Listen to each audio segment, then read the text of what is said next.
prisoner that was about to be executed, and right as I got hung, I ended up in Ravenloft. Oh yeah, right. So maybe it's like you're getting hung on a misty, drizzly day, and even though the weather's bad, that doesn't stop the execution, and the mist just closes in until it gets thicker and thicker, and then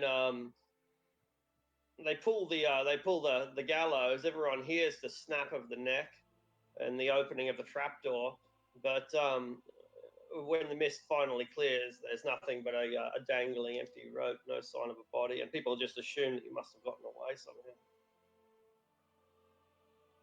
Of course, the difference is they're not wrong, but your fate is not quite that gentle, and instead the mists swallow you up and put you into this world. How long have you been here in the demiplane of Dread? You can be 1 day, you can be 1 year. It's up to you.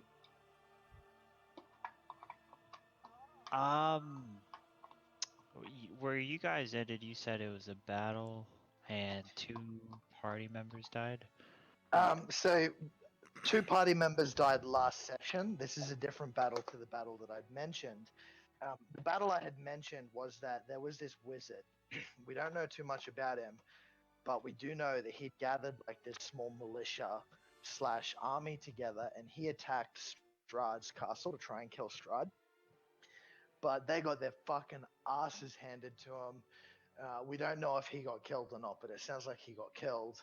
And so me and Digital's new characters are survivors from that battle.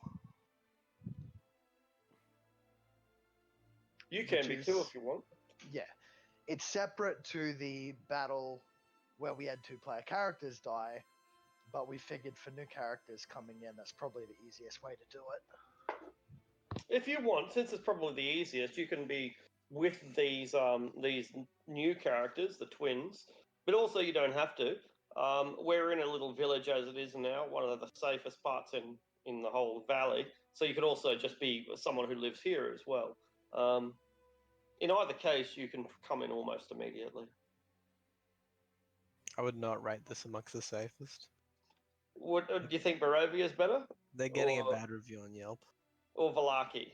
Barovia or Valaki? Which one's better than Kresk? Technically, no one got attacked in Valaki. Well, So I mean, I'd say this place is like maybe 2 stars, but when 2 stars is like the highest rating in the entire valley, it's a bit concerning.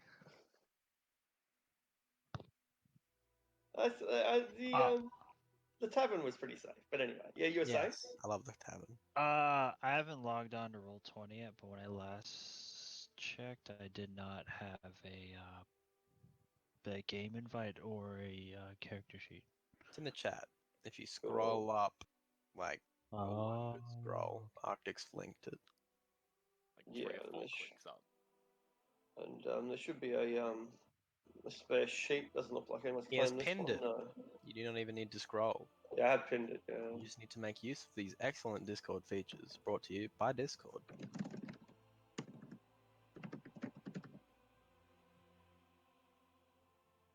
So how about race and class?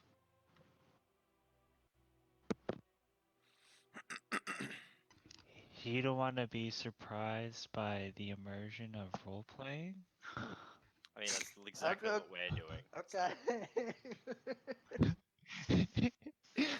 That concerns me. That concerns me a lot, but okay. He's gonna be a give Yankee. I'm gonna be playing a fishman named Sanj, and I have really big ear holes, and I cast freezing spells constantly, and I'm mean. As long as they're moist, it's all good. Moist fish holes? Absolutely. You better believe it. You heard that right. Oh boy. It's quite a moist fish hole you have there. That's actually a really big compliment in Vidalcan society. I thought you were fucking talking. I honestly thought you were talking about a Triton. Yeah. It's the running gag of the campaign. Everyone thinks he's a Triton. I'm actually amphibian. I'm not a fish. But it's okay. Yeah. It's like those kids that get called Chinese when they're actually from Korea. They just fucking put up with it at one point. They just accept it's that like, I they get are it. Chinese. Yeah, I stopped giving a shit because everyone's just like, "Are you Chinese?" And That's I'm right. just, You're half I'm Korean, just aren't like, you? "Yeah, sure." Yeah, Yeah, whatever, like, buddy. sure, Whatever, Chinese. buddy. Whatever you want. Yeah, man. I'm Chinese. That's right. That's right. Yeah. You know, like kung fu and shit, and you know how to drift cars. I'm like, yeah, yeah. Wouldn't that be sick if that was just Yeah. implanted into every Chinese person's like? Yeah, man. I'm It's like, part I'm of one of Dude, the, I makeup. wish. I'm one of the I backing wish I dancers could for be a BTS. StarCraft Yeah. It's part of their school curriculum. That. Drifting. All right, kids, time for your drifting class. There are these little fucking like those like kids like battery big cars that you can get. Yeah, like, yeah. They're like and they can fit like one or two like toddlers in it. Start them young in there. It's an innate racial ability for Asians. Drift King. Yeah, that's actually a human variant if you take the show. You get So proficiency Asians, proficiency in land vehicles. Speciality is drifting. Asians are like two spectrums. They're either like amazing drivers or they're horrible. Like they're like switching like 10 lanes on a highway. No in between. What are you here then? Well, since I'm half white, I am an okay driver. Ah, yes. Yeah, because It bleeds It balances over. it out. Bleeds Yeah. over. Well, hang I'm on, okay I feel- at StarCraft. I feel like the important question has been missed here. Is the white half dragging you down or bringing you up? We'll never know. In America, that means I have more privilege, so I have a half more privilege. Oh, so I gotta change. I don't have danger sense now. I have something else. You do have danger sense. You can choose to use that new one. Oh, so I get to choose whether I want to use this one or danger sense. Yeah, it's basically that whole UA is basically preparing for like D&D 5.5. It's options, features like 5v2. the intention is that you go through character creation, and rather than just slotting in an ability, you pick from 2 or 3 of them. Oh, okay. I think it's a really good way to extend the shelf life of 5th edition. Yeah, it makes the game a bit more complex, but that's not necessarily a bad thing. Yeah. Well, it's a major complaint that a lot of people who played 3.5 have is that Less choice. 5e is too simple. And I feel like this is a good way to make the game more complex without making it difficult to follow for newer players. Yeah, there's a lot of options in 5th edition, but but once you set yourself on a trajectory, that trajectory, like a railroad, it's you're going to get this ability and that ability and that ability. Yeah, there's no real choice or variety other than selecting the actual class. And yeah, wizard. and archetypes. So yeah, I'm not. Yeah, I'm I just think it's happy good. that clerics can smite now. What Yeah, with it the is, divine yeah. strikes? No, the cleric spell list has been added Extended. to have There's 2 smites, right? 2 smite spells, a first Oh, level and a second level smite spell.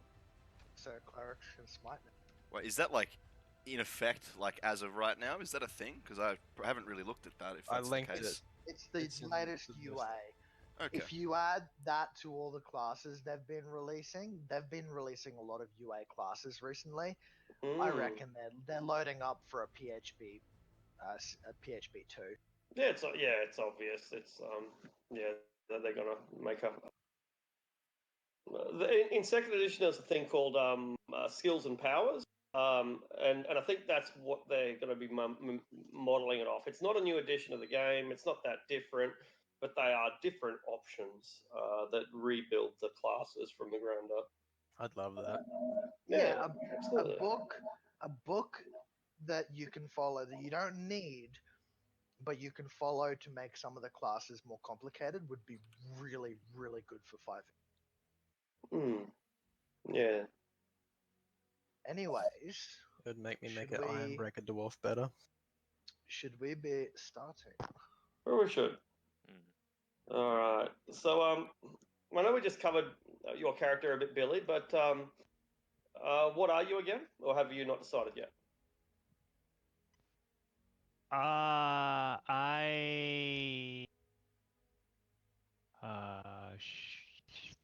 I'm a shifter. Ooh, Yeah, you can Is be a that shifter, okay? absolutely. Yeah, absolutely. Shifter Okay. drifter.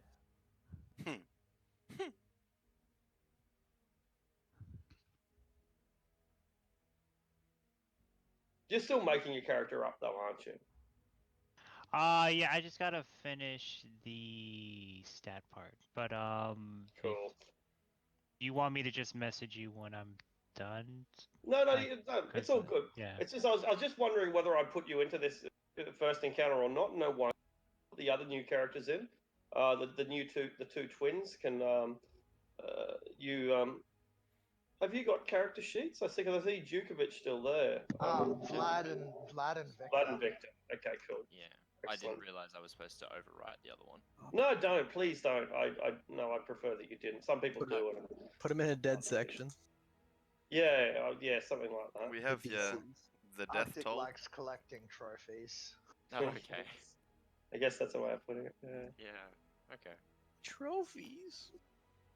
It's All right. it makes making tokens a little bit of a hassle if you just people think that they're doing the right thing and making it easier by overriding their old character, but it's actually a little bit inconvenient. Hmm. I don't know why my name on the very bottom of the screen still says Dukovic, even though I'm speaking as Victor. But You've got to go it's into the display someone name else in explain it. settings. Yeah, display Sorry. name in settings. in settings, in Yeah, oh yes, I see. yeah. I think it's if you haven't set up the token, the name doesn't go through as well when you change it over in the chat.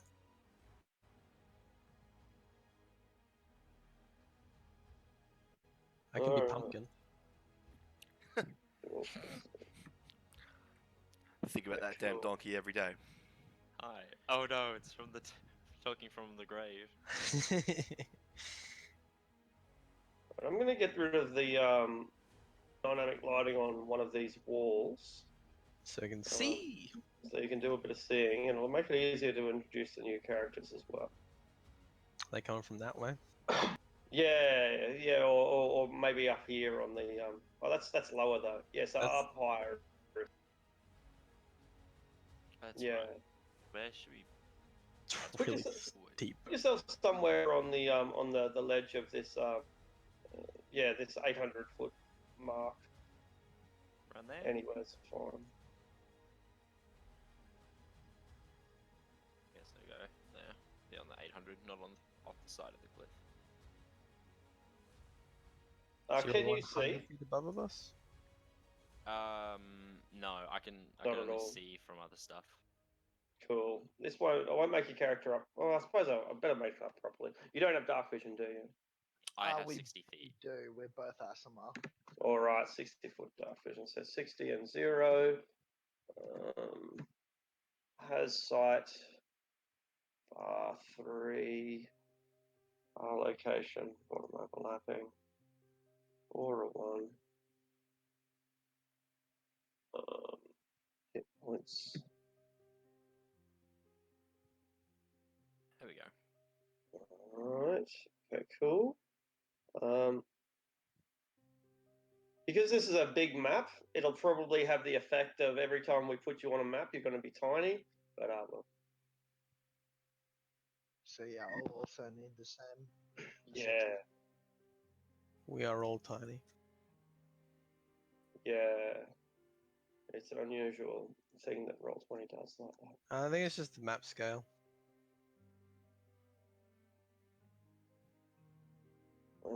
Each block is 10 feet by the looks. Yeah, but when you make up a token on a 10-foot map, it then puts down a 2.5-foot token on a 5-foot map. Ah, fun. Yeah, that's what I'm trying to say. Yeah.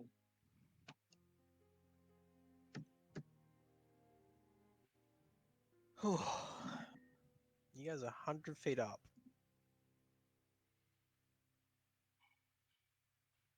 Hey, boy's gonna get down from there. Hmm? Said you're 100 feet up. How you gonna get down from there? Fine. There, we're right next to the wall. He's gonna rage, so he takes half damage, and I'm gonna ride him on the way down like a parachute. Yeah, on my shoulders. Like holding on to my hair. Just Should have gripping brought on feather the- fall. Who needs featherfall when I just man mode it? Have fun. Thanks, buddy. What is it? 10d10s? Yeah, most likely. Could be a maximum. Could be a minimum of 10 damage. Could be. Could Reduced be. to 5. So these aren't perfect, but they'll do. They shall do. All right. Okay. Roll for initiative. Alright.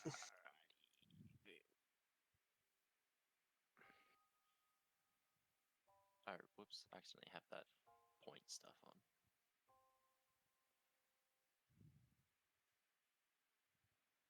Anton Blackbottle. Would anyone like to control him, or shall he be frozen with fear? He's too tired. He is too tired. Yeah. Slow on the uptake. Alright. So, here we are. We are in the village of Kresk, and specifically the Abbey of Saint Markovia. We are preparing to leave the Abbey of Saint Markovia for our own objectives. We know that the abbot wants a wedding dress for the bride of Strahd, and we know that the whole valley is devoid of wine, and Anton needs to get a drink. And if Anton don't get a drink soon, motherfucker's gonna blow some people's brains out. Speaking of Anton, why don't you roll for initiative? Hello, Anton. Hey, Anton. I'm here, gentlemen. Sorry, I'm Just in loading time. up. I heard my name. Did somebody say alcohol? What's That's my name. Alcohol. what's the sitch?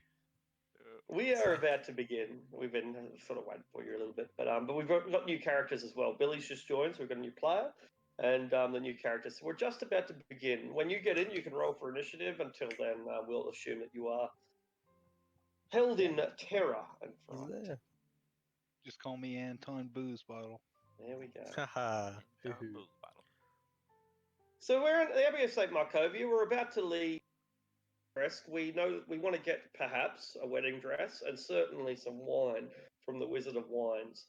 We're specifically in this garden because we hope that we will find some grand treasure on par or equaling the holy symbol of Ravenkind and the Sun Sword. We'll probably be disappointed, but it's a book. We shot the we shot this scarecrow from a long distance with an arrow, and a book almost fell out of its guts. So we know what we're coming for. We've arrived here, and as we grab the tome of Strahd, Tome of Strahd. I was just about to do that. it makes me happy that you were. Grey. Infectious. That's right. Grey rotting hands with blackened finger claws, fingernails burst through the dirty soil and cast off the snow that is laying along the frostbitten ground and begin shambling towards you. Maybe shambling's the wrong word because they shamble at first, but then they start to run.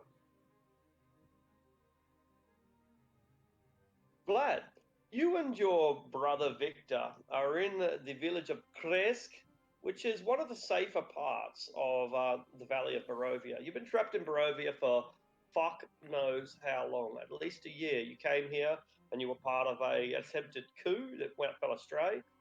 And since then, it's as if the borders of Barovia have been closed, which is not a completely unknown phenomenon in the demiplane of Dread. There is no place called Ravenloft. At least there's not as people who live in Ravenloft are concerned.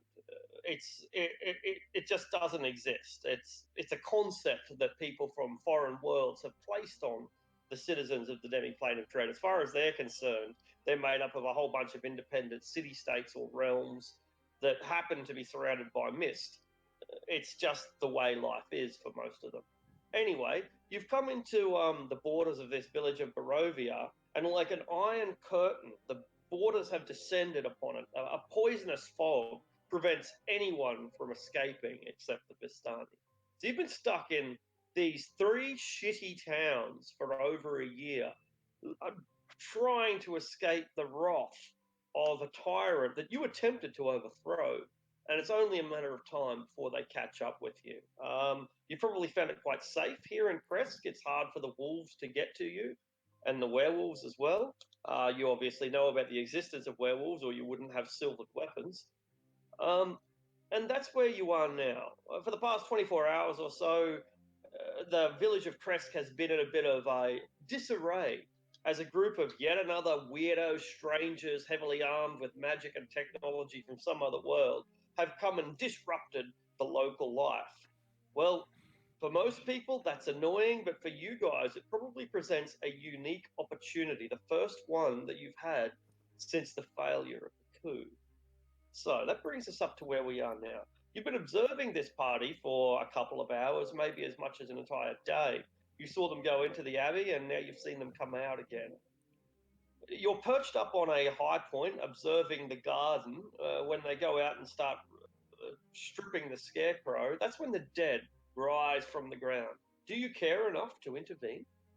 I will probably turn to Victor and speak to Victor. This is our chance now. We need to make good first impressions. Go! And I'll cast haste on him. All right.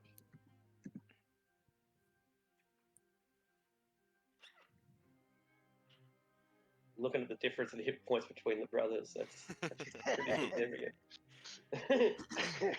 Why do you think I'm casting haste on him?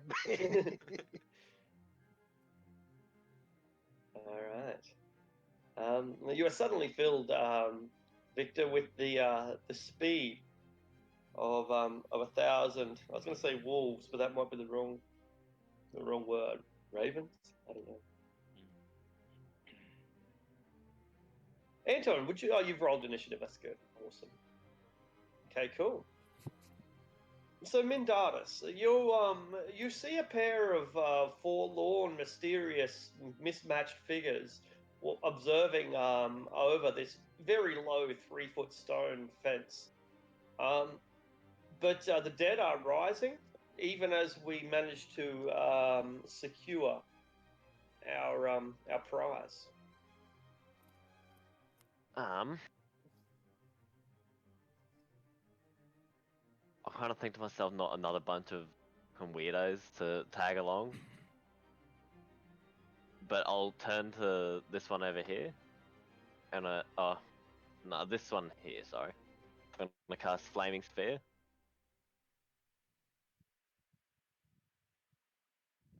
All right. And I'll just use the hero's token. It's easier. Yeah, sounds good. And that's where it'll be. All right. I'll put it there and I'll run it into it. So it has to make a dexterity saving throw immediately if I run it into it. Dun, dun, dun, dun, dun, dun, dun. 11 damage. All right. And the thing begins to catch on fire, burn, the stench of grey flesh overpowering. Cool, it's me. By now, the horrid entities have thrown off the grave soil and begin trampling over pumpkins and turnips and squash as they charge towards the intended victims, ignoring the twins up on the hill, for now at least. Fortunately, they only move at the speed of regular people, which puts them just out of range in many cases. 1, 2, 3, 4, 5. Yeah, that's what I thought. 1, 2, 3, 4, 5. Oh, 1 gets in. Definitely makes it. Makes it 1, 2, 3, 4, 5. Oh, they're not doing too bad. 1, 2, 3, 4, 5, 6. Okay, so and this one won't even get close. 1 on Elenway, 1 on Mindar, 1 on Vorig, and 1 on Anton. It's evenly distributed lethality. Right. 2 longsword or 2 longbow can use a life drain instead. All right, so Elenway, Mm. where's doesn't have the life drain? Not allowed. It's not actually written down on it for some reason. They mustn't have translated it properly. Whip out a regular. White. Yeah, I might have a look at what D&D Beyond says for him since Roll20's translated it for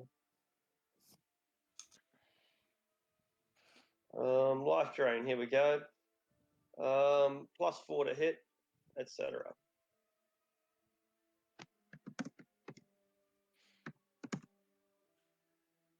And then Wayne, 23 is going to do it, right? That life drain definitely hits. Yep. So it strikes you with the sword, and it's a feeble blow just brushing past you, but as it touches you, the blade surges with a purple energy that saps your life away.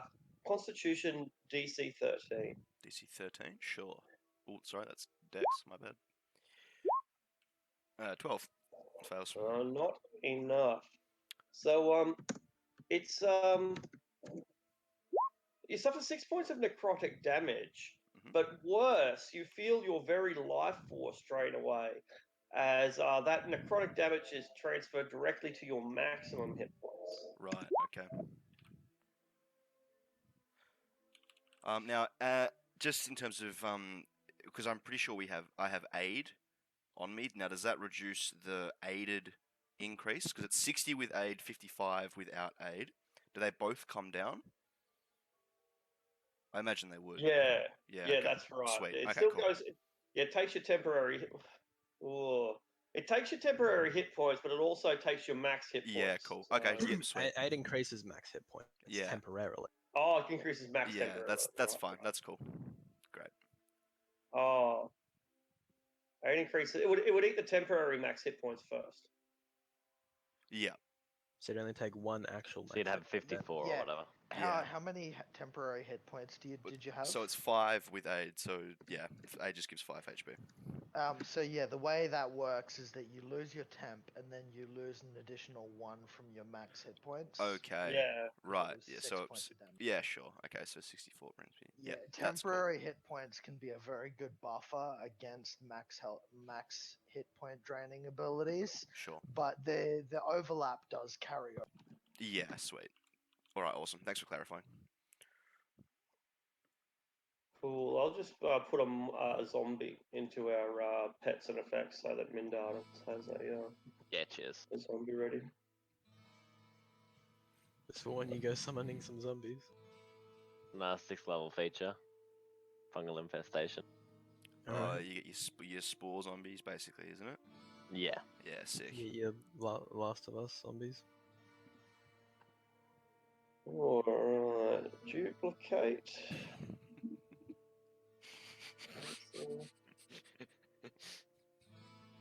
I mean, it does. It does, yeah. By the way, when it's my turn, I'm gonna be pretty loud with the voice I've chosen. So if I'm a bit loud, you might want 1%. to turn me down. Yeah. Instantly muted. Yeah. Mute. I don't want to hear you. No, I'm kidding. I'm joking.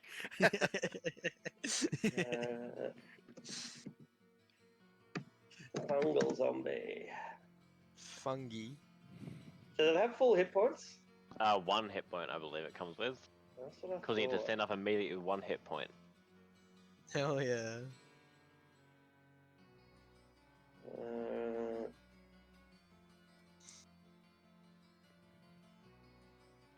Why is that so well drawn though? That fucking Jesus, muscle Jesus. Looks like what's the actor's name? Jason Momoa. Why has he got a goatee? Why is he not a skinny Jew? Is the real question. Wow. And I'm gonna say because Renaissance. That's why. That's why. Renaissance?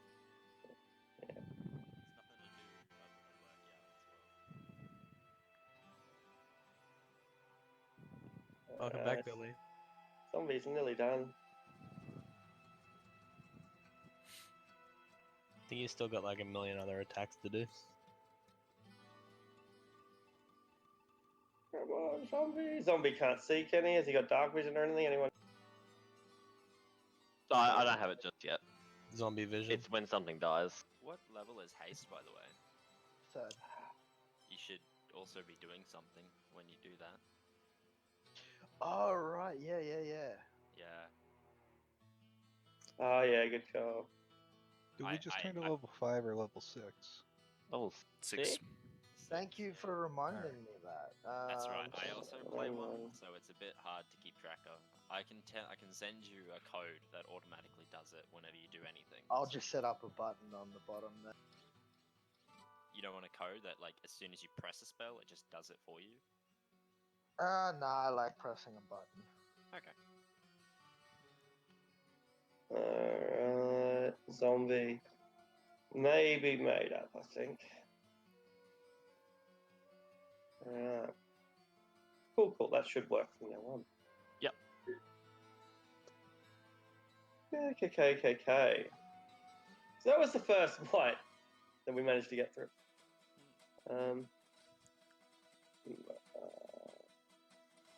The zombie's prepared for one of us dies. You got it. I mean, that is efficient, I guess. Okay, so that was the first attack on Alenway. The next one will be on Mindaris. Similar combination. Longsword followed by Drain.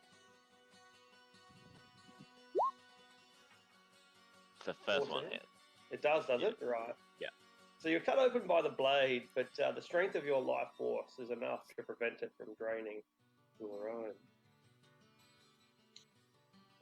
This one will be on Anton. Ouch.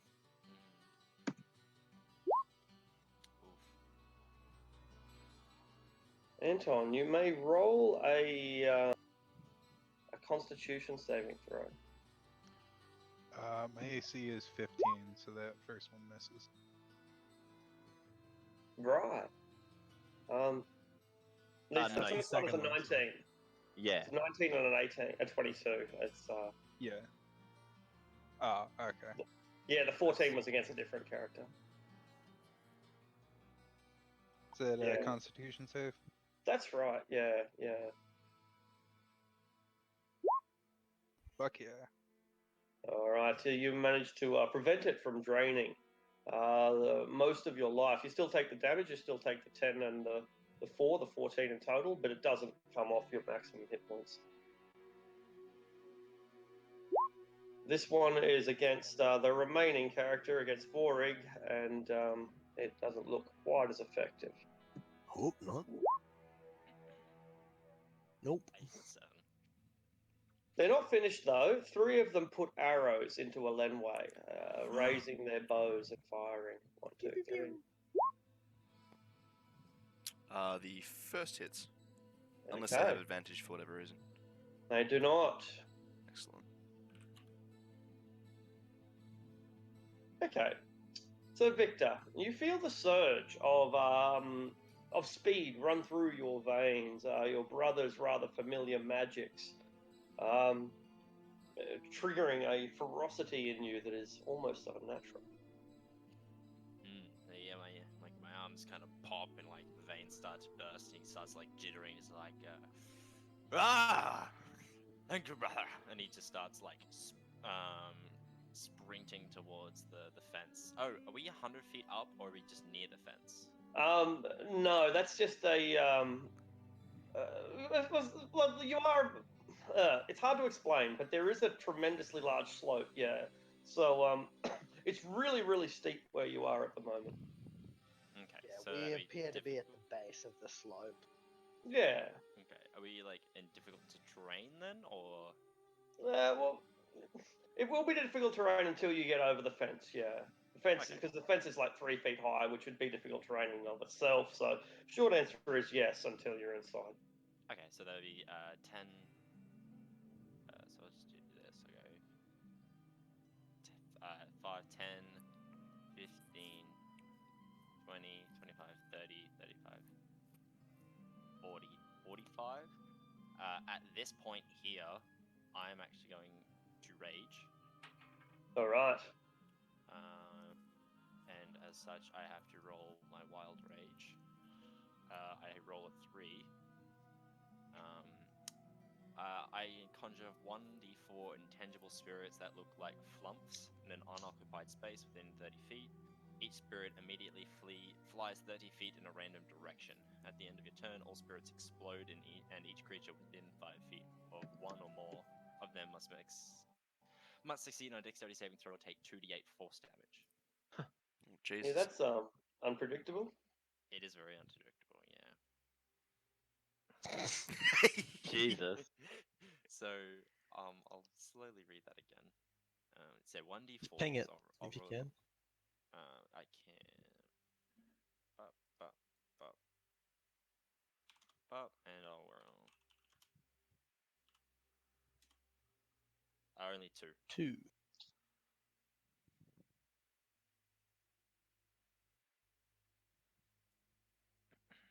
They fly in a random direction. I would just roll a 1d. 8, 1d. I think. Yeah, Yeah. 1d8. One can be up. Okay. Roll 1d8. 2. Clockwise. There you go. Roll, please. This direction And the second one will go in 8. and down. 30 feet, is it? One. Flies. Each One, spirit flies 30 feet two, in a random direction. 3, 4, 5. 8 would be up this direction. Because Top one's straight up. Yeah. 1, Oh, 2, shit. 3, 4, 5, 6, It's alright, you're 7, safe. and finally. You're right, you're safe. It's within 5 feet. So. Vlad sees it coming. He's like, "Oh fuck, not Ah, again!" fuck. Dives behind the fence. Alrighty. So that's 40 feet. Eyes glowing now, entering a rage, and all my tattoos kind of glow with me. 5, 10. I'll move here. So I have 80 movement now because of haste. Move there, and I'll take out just my normal iron battle axe because I don't think these are weak to what's the name? Weak to silver. So I just use my rage battle axe to attack. 14. Ooh, that'll do it, I think. They are only clad in studded leather or scraps of rusted chain. Okay. And that'll be 15 damage. First hit.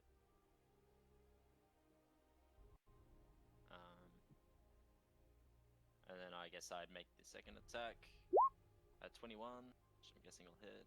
Much better. And a 9 on the second attack. From haste. The enemy does not fall. I'll make one more attack because of haste. Ravaging this guy. 16. It breaks him. And how much damage? A 7 on that one.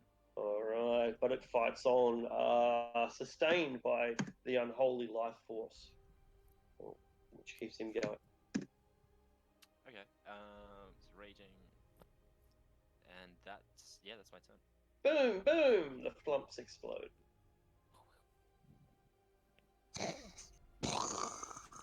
That's my dynamic entry. That. What a sad way to go for The flumps. fireworks. Yeah. Alright, Anton, you don't know who these freaks are, but apparently they are killing the undead Sergeant. Indeed. First off, Anton is going to use his new class feature, Undeniable Logic, on Vorig. Oh. What does that do?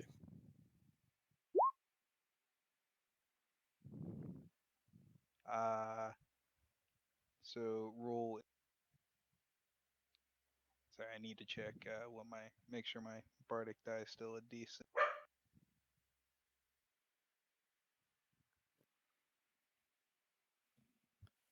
Oh no, it's a D8 now.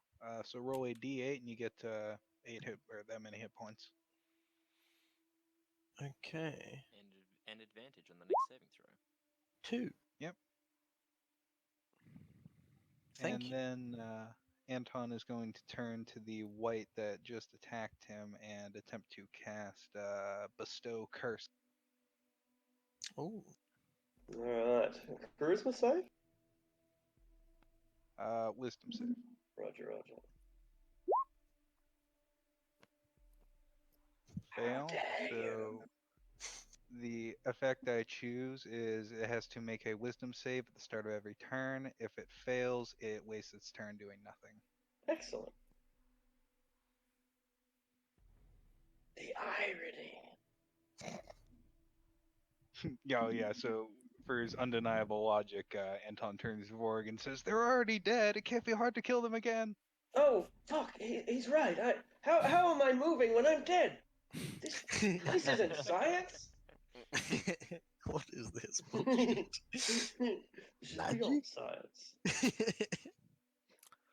Anyway. Alright, so seeing these two strangers like popping up on this ridge and then watching this guy like run through and start carving into this white. Let's see. I bring out my holy symbol and I'm going to say, stay close, friends. Help has arrived, and I will cast Spirit Guardians. Alright. Do you have the VTT? Are you able? I believe I do. Just bear with me. Cool. You can I'll do sort auras that out. without VTT. That's base. Really? Yeah, Can you you- just can click on you- your token. But I don't think it. Like, I don't think anyone else can see it. Not Yeah, that, you not click on that the it token, matters. press the but- Yeah, little we can see it if you weird do button it. thing. Yep, there it is. Oh, perfect. All right. Yeah. There you go. Sweet. Yeah, that's without VTT. So Yeah, it's just dark awesome. vision that you can change, right? Yeah, light and dark vision and token Token size and size, token yeah. direction. Okay. So that is my action. I will. Now, does it damage them now, or is it their turn? I On think their it's- turn. On it their is- turn. Yeah. Okay. Cool. So Yeah. that's my action. I won't move. So that's my turn. It's gonna hit Cool. all of them. Yeah, And it's I'll- pretty effective. Yeah, I'll make it so that it's not going to affect any of the party members or these two strangers that are now apparently helping us. No worries at all. Yeah. Alright, Vorag, you are suddenly surrounded by Alenway's and defenders. Alright. With Sunblade in hand, I'd like to rage. And then I'd like to give him a go roll whacking with it, even though it probably doesn't have the same weight as my axe. Reckless attacking, as usual. And they're undead, so an extra d8 from being the Sun Sword. Hey! They blare Oh, the that's without rage sunlight! damage, sorry. So it's a total of 10. So it's total of 10. It's all radiant. I don't know why Hey! it doesn't say radiant. I probably didn't write it down properly. It is too late! They have already found the blade! That's right, you bastards. And then a second attack. All is lost! Reckless. For another 14 radiant damage. Alright. Their terror is obvious.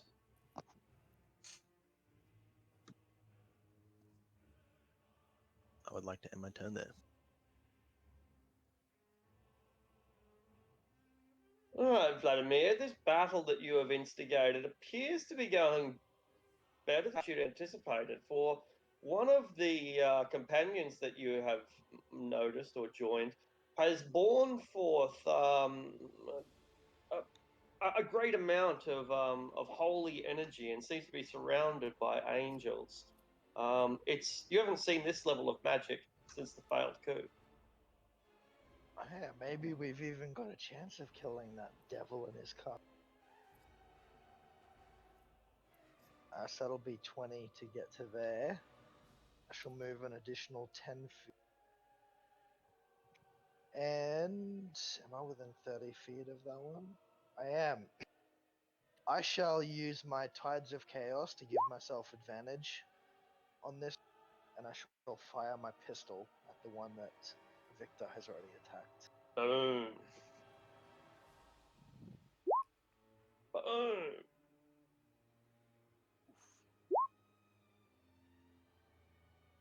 Not quite enough to send it to the hell that it belongs in.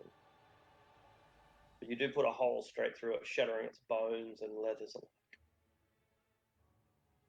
I'm just happy my first shot hit, considering I've got a +2. You have to roll wild table. Wild magic. After casting a spell, that's not Oh, yeah. true. Sorry, I forgot because I always cast spells. I cast pistol. Tides of magic. No, I'm like, what can I know Oh, what yeah, I'll do. yeah, I'll that's play right. a character that uses a pistol even though he doesn't have proficiency. So yeah, this is the first time in combat that your gun has done what it's supposed to do. I And cast gun.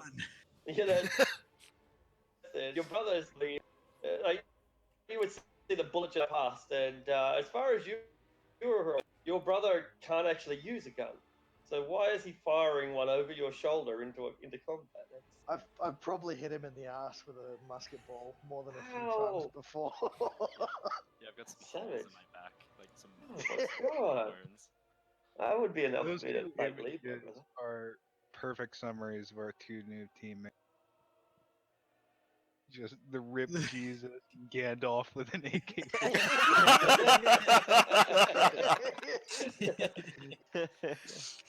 Accurate memes. Alright. Mindaris, you are surrounded by the dead. Alright. I'm gonna rumble the earth. I'm gonna cast Erupting Earth at this. I think that's the point. It's a 20-foot cube, so I just want to hit those three. I just lost everyone on roll 20. Oh yeah, So me did too. I. What the hell? Yeah. Wacky. Same. What the hell? It's just me now. Ah yes, I love Can you playing see my single player test? To go it RPG. alone, ladies and gentlemen. Connection to the server is Nah. interrupted. I'm going to Right. refresh. So you can't see my like test. No. No, I think roll 20 servers just fucking. Oh, they're back. They I just crashed. refreshed. Yep. Mindaris, it's you. Indoors. I can see Mindaris and Anton. Can't you see Oh, me? yeah, there we go. Coming back. No, I Victor, can't see you. Vorg. No, I'm coming back. Elenway. Hatching dragons. It's loading. Rolling Oh. 1d20. Come on. I won't reload. I'll Hey. see if it just gets me back. Are you guys I'm level back. 5 or level 6? 6. 6.5. Men. Men.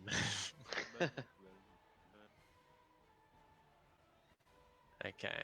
We are Am back. I back in on your screen? Alright. Not No. quite. No, not yet. Because you're I back can in on see- mine. I might. I think you just have to wait to load. Can you see our stuff? I don't think you probably could, but I type hi. Does anyone see that? no. No. No. Roll Just give 20 it a be minute like. so it doesn't have to process like 20 messages. Now I want to play a fucking level 3 fighter, level not 18 wizard or 17 wizard. Yeah, just Archer. Get guns. Oh, No, get back now. gunslinger. Oh, yeah. Gunslinger back wizard. Arctic in a I I can am? see Arctic. Yeah, you're back Right. in the radar.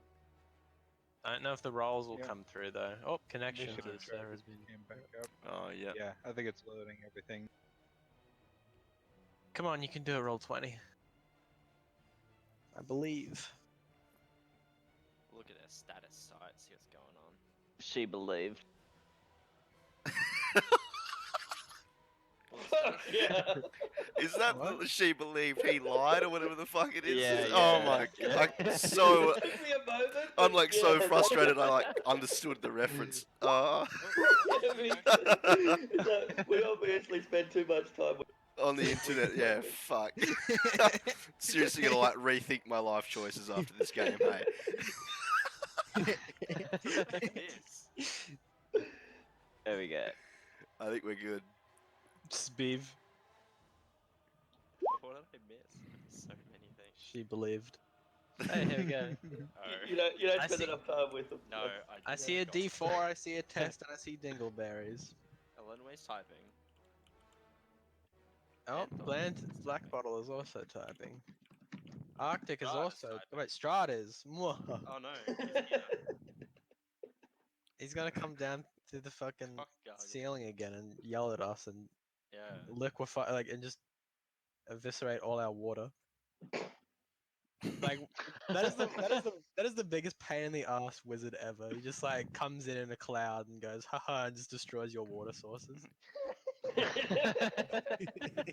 Fucking troll! I could have totally turned that to wine too. Now I have to import water. Fuck. Speeve. Oh. Fuck. Do you reckon? Yeah. You reckon he could do that on an underground, on an underdark lake? Convert it to wine? No, just completely eviscerate the water. In a... What are the limits to Strahd's water evisceration abilities?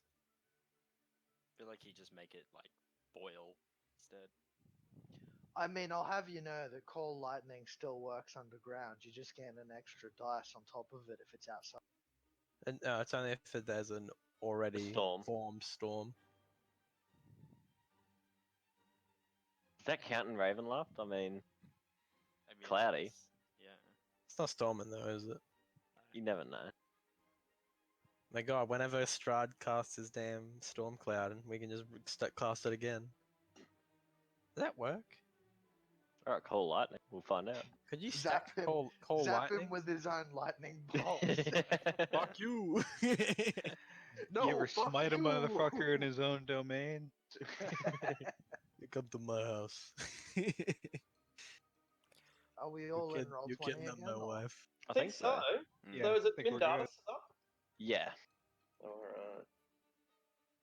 Alright. Erupting Earth. Dexterity saves. Oh. Wow. Fuck me. Holy moly. Wow. Max Oh my rolls. god. How Where? many? Like who? Where? These three on this side. It's a Yeah, 20 too foot easy. cube. Yeah, that works. Fuck. Dang. It stays there too, which is a fucking nasty cube. Did he just fucking destroy the garden?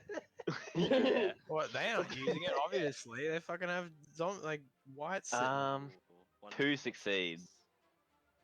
14 DC. Is it a half damage or? Yeah, half damage. And that whole box is difficult terrain now. Okay. Does someone want to draw it in or something? Yeah, I'll draw it in. Mine. I'll just keep this up so you can see properly. Wait. Let me draw a box. Box is not allowed. Mongrel folk are glad they have people This was plowing. bad. I mean, it takes a minute to fuck up the earth around here.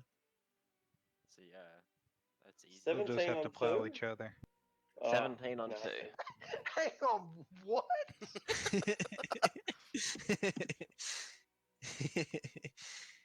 Champion. Do the mongrel. The mongrel dance. Lord. And bonus action, I'm going to Did it- move my flaming sphere to charge into this one here.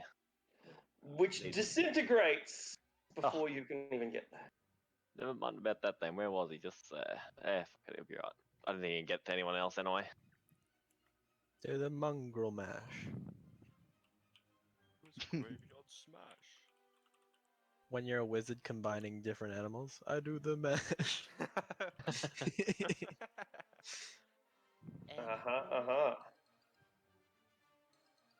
How many affected? 1, 2, 3, 4, 5. All except the one in front of our new barbarian. 1, 2, 3, 4, 5. 1, 2, 3, 4, 5. Everybody lick the gum on its rad. Sorry, Yeah. Lick of store. liquor store. One pass? Yeah, one Looks pass. like it. Yeah. Juan. Okay, and only a. No. And it's half movement for them in the area. Does it get halved again? Oh yeah, they're in. It's half movement in the area plus the difficult terrain of the It's square. Are they separate? Is it half movement and difficult? It's not just Yes, it totally is. Yeah. difficult. It's not difficult terrain. It's an affected creature's speed is halved in the area. Excellent. Wow. What I mean, a he can still combo. He can still Fuck. get to you. Yeah, he has Yeah. to move That's 5. still fucked, but But like. that's fine. Let him come. Knock him on his feet, and he can't move anywhere. So his turn. Yeah.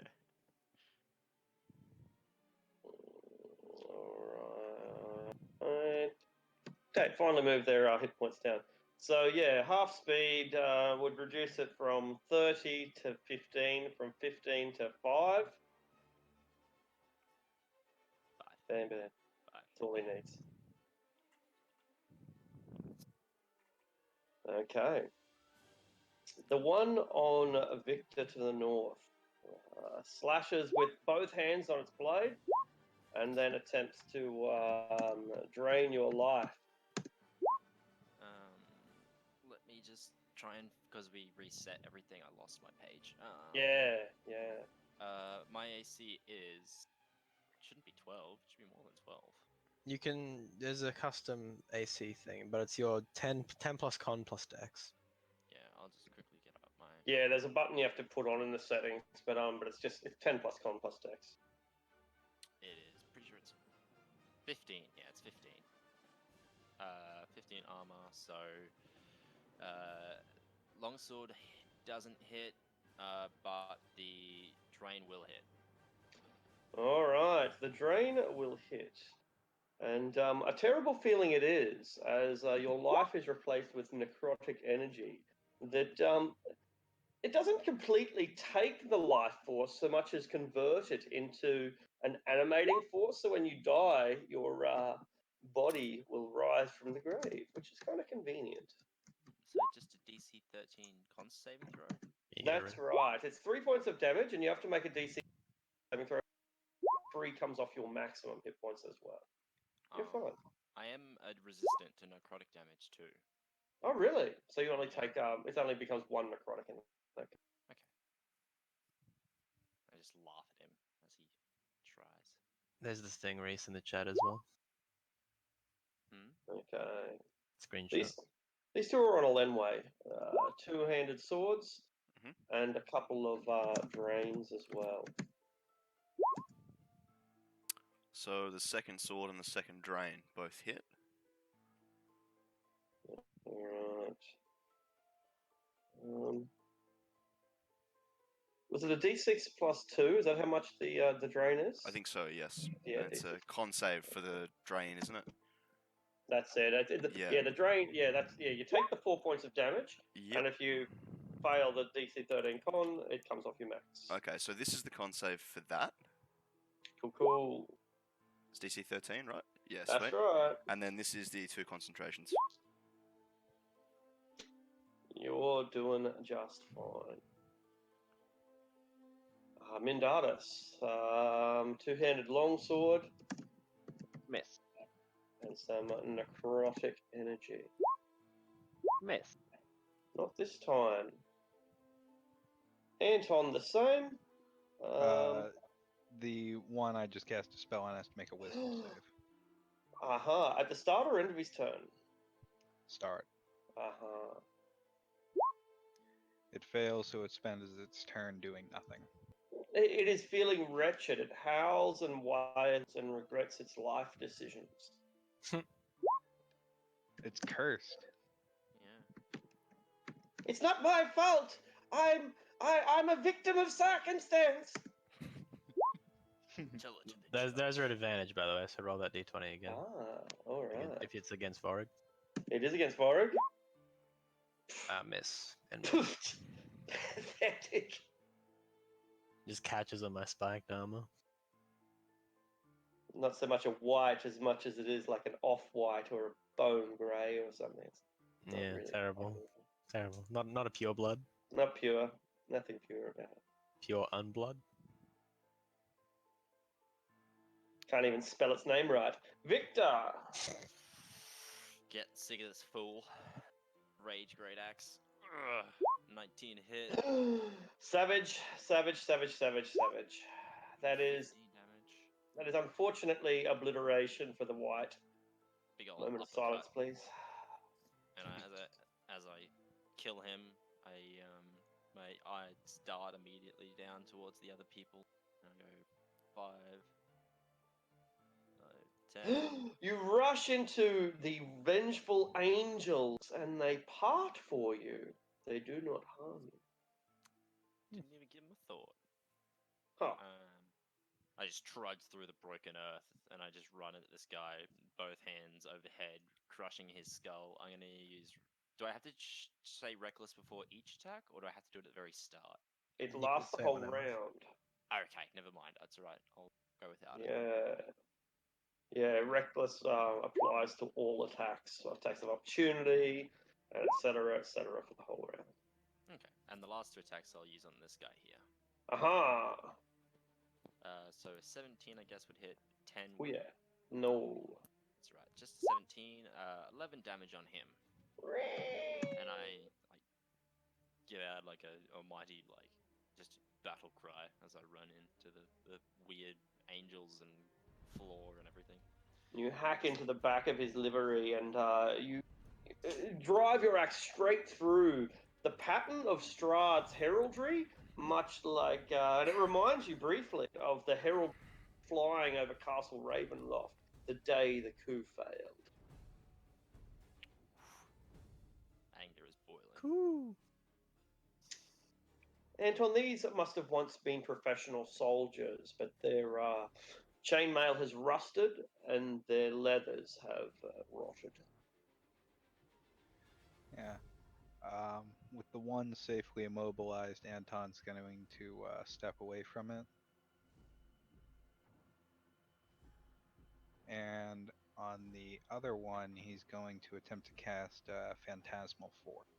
Uh-huh.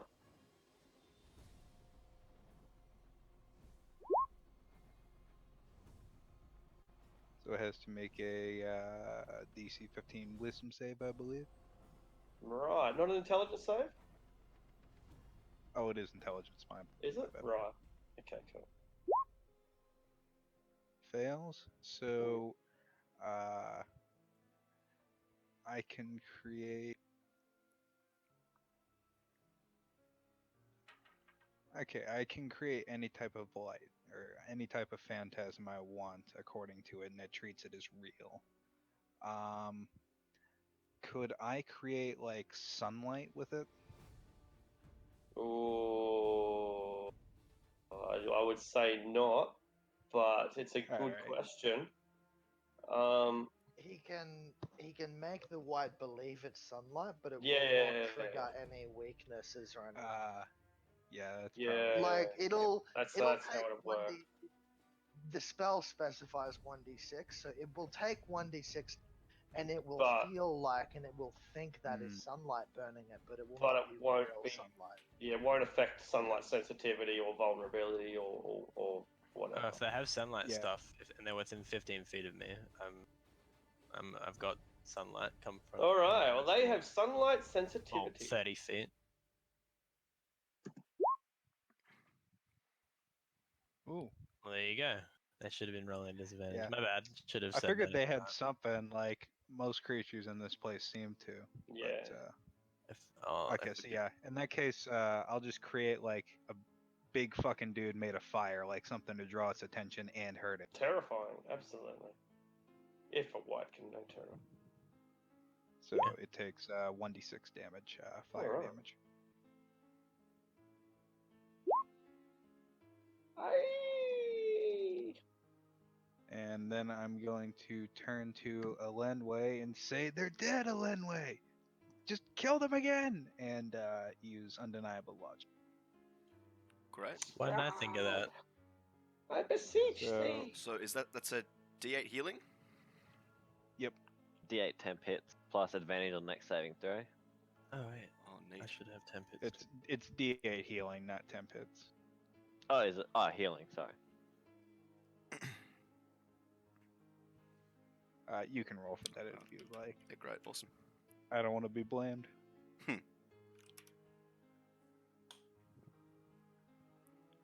then advantage on the next saving throw. Perfect.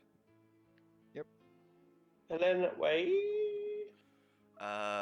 Sure. I will answer this irrefutable argument with my own healing word at second level to Anton. No, fuck you. So 12 HP to you, and with my blessed healer feature, I regain 4 hit points. All right. And then with my main action, I will attack.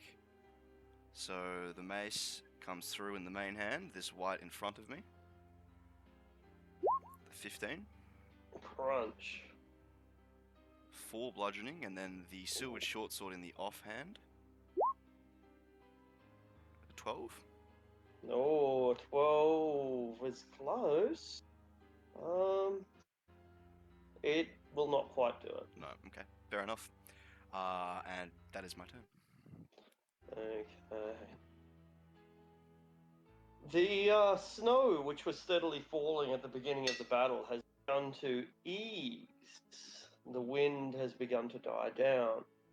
And with each blow that we strike, the weather seems to lighten just a fraction. Glory. Just die already. Reckless attacking the one in front of me again, Sunsword. I'll die soon enough, but you'll come with me. I'm just gonna use feeble my hand dwarf. inspiration. That's pretty unlucky. Alright. 26. 26 is more like it. So, tell us how you utterly fuck up and then recover yourself. Like the sword just like stops. Like you know how it's like a lightsaber, right? I like swing once, but like the sword just goes away, and then like I sort of hold it, pointing it at it, like confused, and then it just comes out again and stabs it straight through the chest.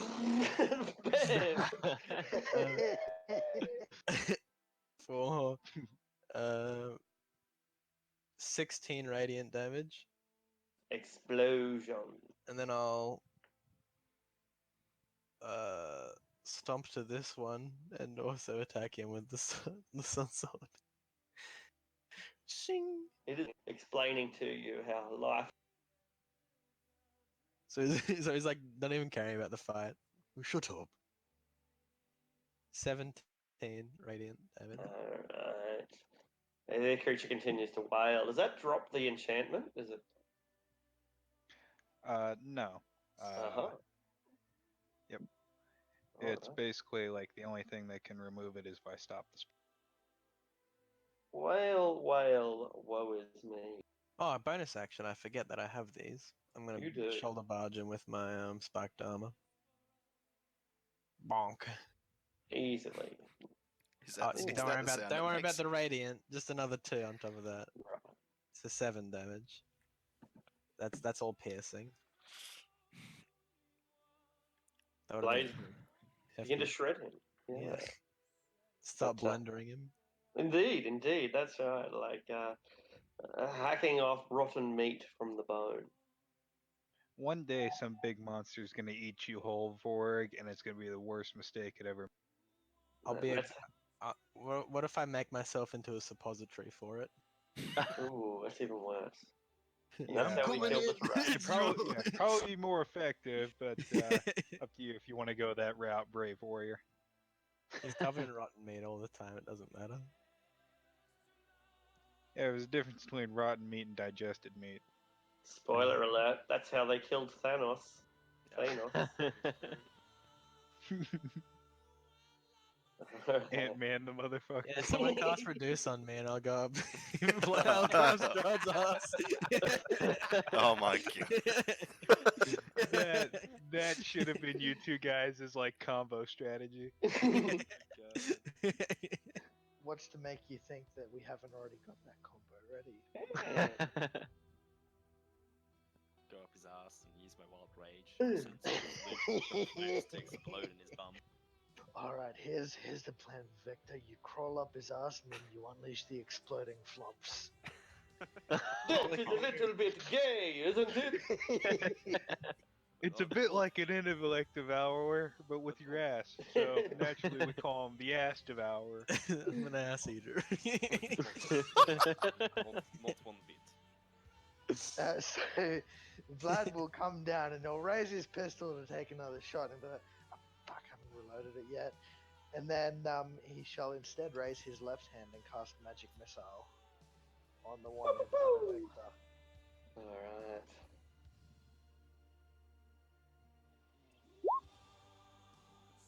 It's 3 missiles at first level, isn't it? It is. And wild. No, it just automatically wild charts as well. No, with that one, with the Tides of Chaos, it says that anytime you cast a first level spell, the DM can decide to make I a do trigger. decide. He always decides. I trigger them 100% of the time. Every time you do it, okay. it always then. does it. Yeah. 82. Ooh. And you don't have the wild magic table, do you? I do. Oh, you do. That is, you can take one additional action immediate. Wow. So then I shall quickly chuck a musket ball in my pistol and fire it then. So Yeah. magic missile on the top Good. one. So that got rid of it. It did. It blasted it, and you wouldn't be able to cast a second spell though, because the rules mean you can't. Right? You can do a cantrip spell. Oh yeah, I can fire my pistol. You can fire your pistol. Yeah, absolutely. I just put to, yeah. And this is on the one below. All right, which is also wounded, not so badly, but wounded nonetheless. I'm gonna use my Tides of Chaos again since I got it back. Mm-hmm. This is at advantage. 21. Boom. And the creature has a gaping hole in its back that writhes with grave worms and drips with some vaguely amber fluid.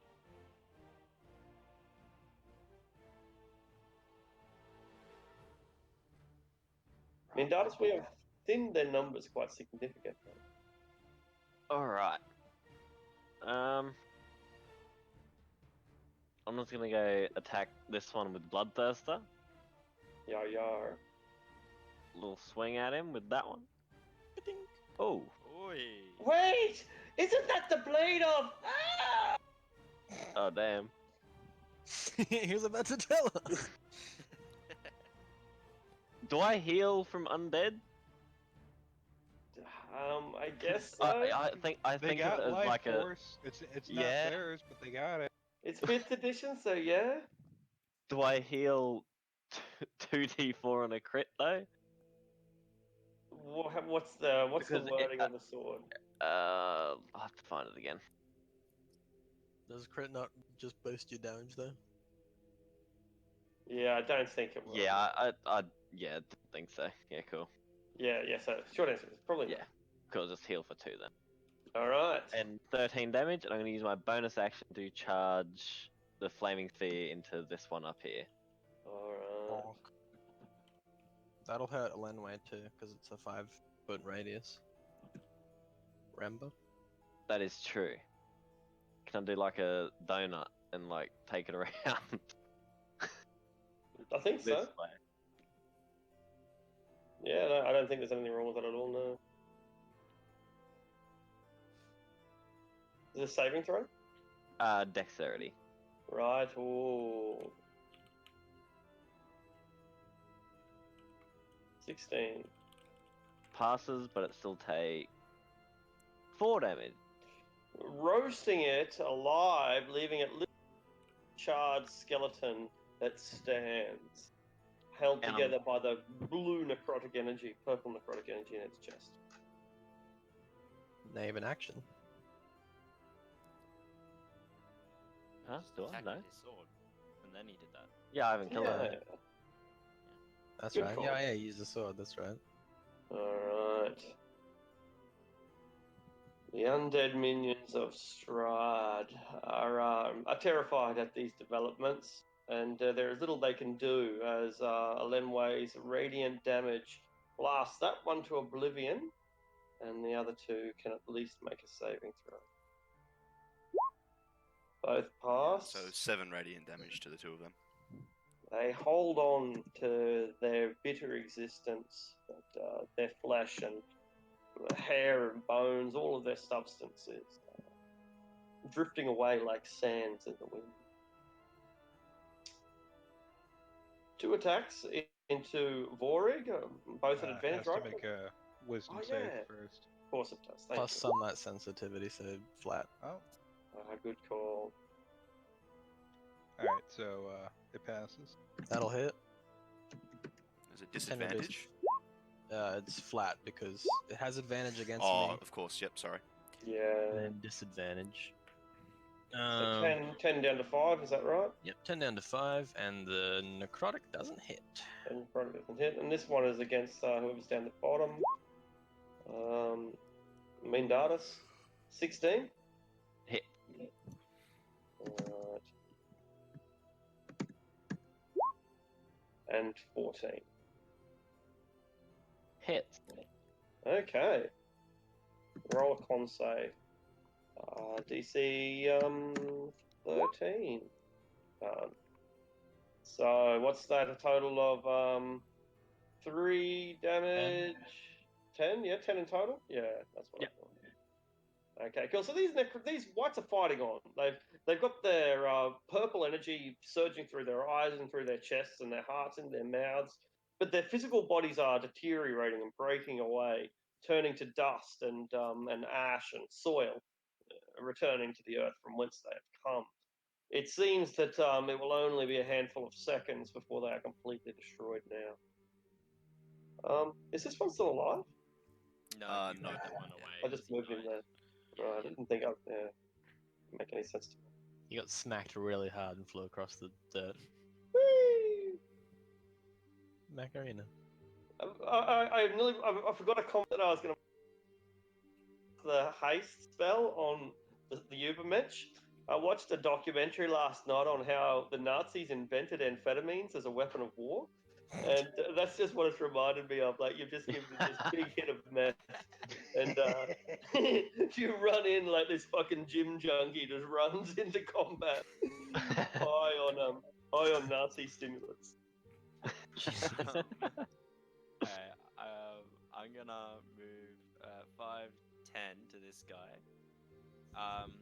Is it possible? I don't know. I've never really done a melee-based character this much, but is there an action I can take to basically like put him on the ground, make him Push. fall over? Yeah, you could just make an athletics check. Yeah, opposed athletics. Yeah, like grab him by the hair and pull him down to the ground onto the floor, something. Yeah, it takes one Excellent. of your attacks and it turns it into a shove. Okay. Yeah. And it just works the same way as grapple, except you knock them prone or up to 10 feet away, right? Okay. It's your choice. But he is an expert wrestler, and he matches you pound for pound. That only takes up one of your attacks though, so you've still got one more. Technically, do I have 2 more? Because Two more because of your haste. Yeah. Okay, well, in that case, I kind of, while he's like not budging and I've got my hand on his head, like not moving able, I'm just gonna take my great axe and just kind of go for the throat twice and start chopping at it like a tree. All right. First one hits. I forgot to use the other one. Give Gendy's rage. 16 damage total. You have collected the head of a white. You don't want to go to ground. I make you go to ground. I must I- break you. Throw the head into the floor and like look at the next one and just point my axe towards him. And I just end my turn there. The skull hits a frozen rock and splits open, the grave worms pouring out.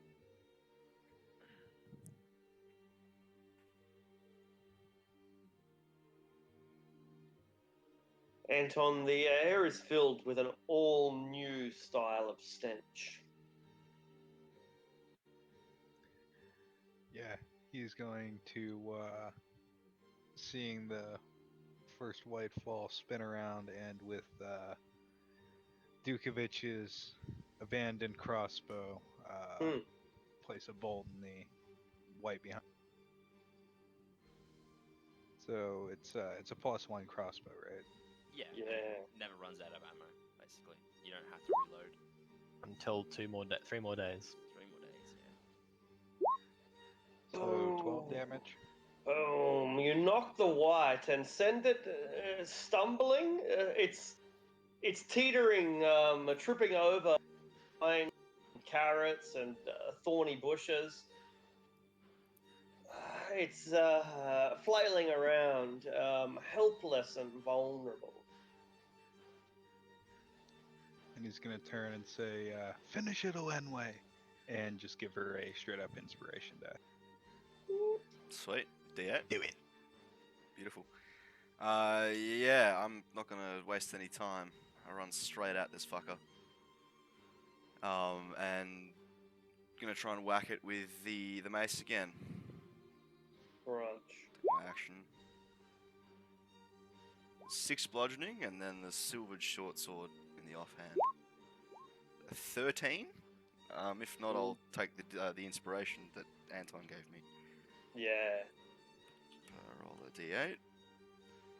Becomes a 21. That should do it. So it's just 3 on that one. You shatter its skull and then drive the sword through its heart. And at last, the scarecrow gives way, collapses on the ground in a heap of straw and old clothing. And a large book falls out, a large, thick tome. Anton will pick it up and dust it off.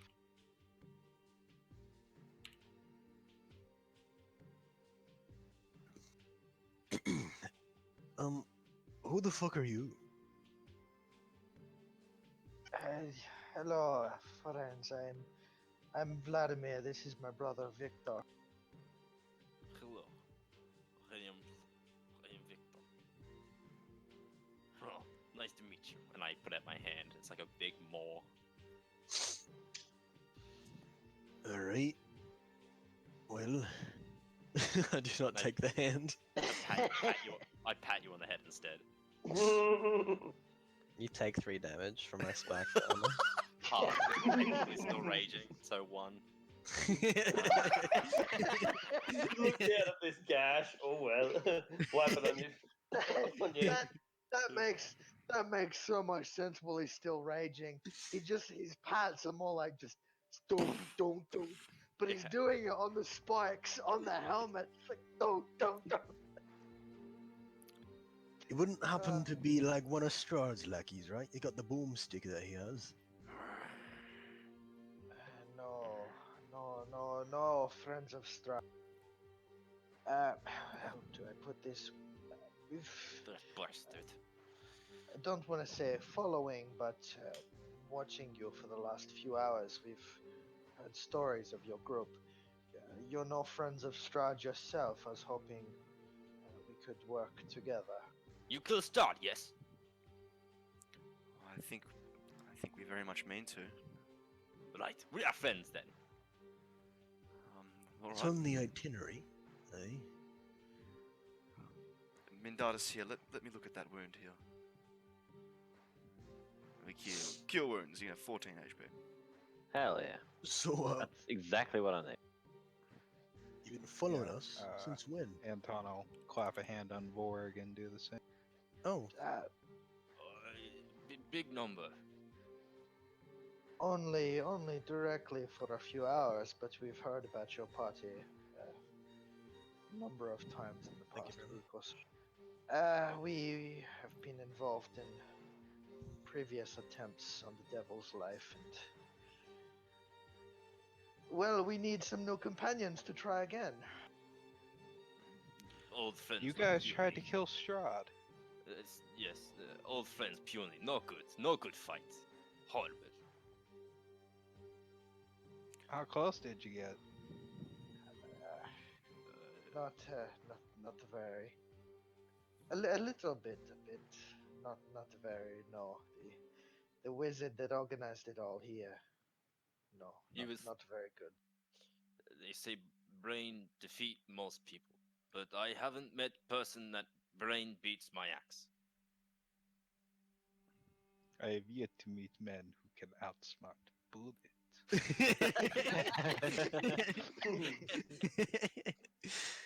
Your brother is pretty simple, isn't he? Oh, don't let the initial appearance deceive you. When it comes to a fight, he's very quick on his toes. He can fart out tentacle monsters that explode. Yes, about that. It's yes. Mate, do funny things to me. I do not like it. Ugh. He scratches his neck, like it kind of he doesn't like the feeling of some weird magic stuff happening, but it kind of happens anyway. Yeah, both of the brothers have like ruined tattoos on them.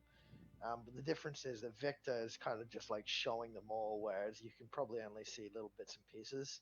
With Vlad, he's much more covered up. Like he's got long sleeve clothing and like a scarf around top of his head, that kind of thing. Alright. I'll call you V1 and V2, alright? It's fair enough. What is your name? Vorig. V3. I was here first. No, we are V1, V2, you are V3. I like it. What is your name? And he turns to the short one. Vorig, no, Jackson. I just told you.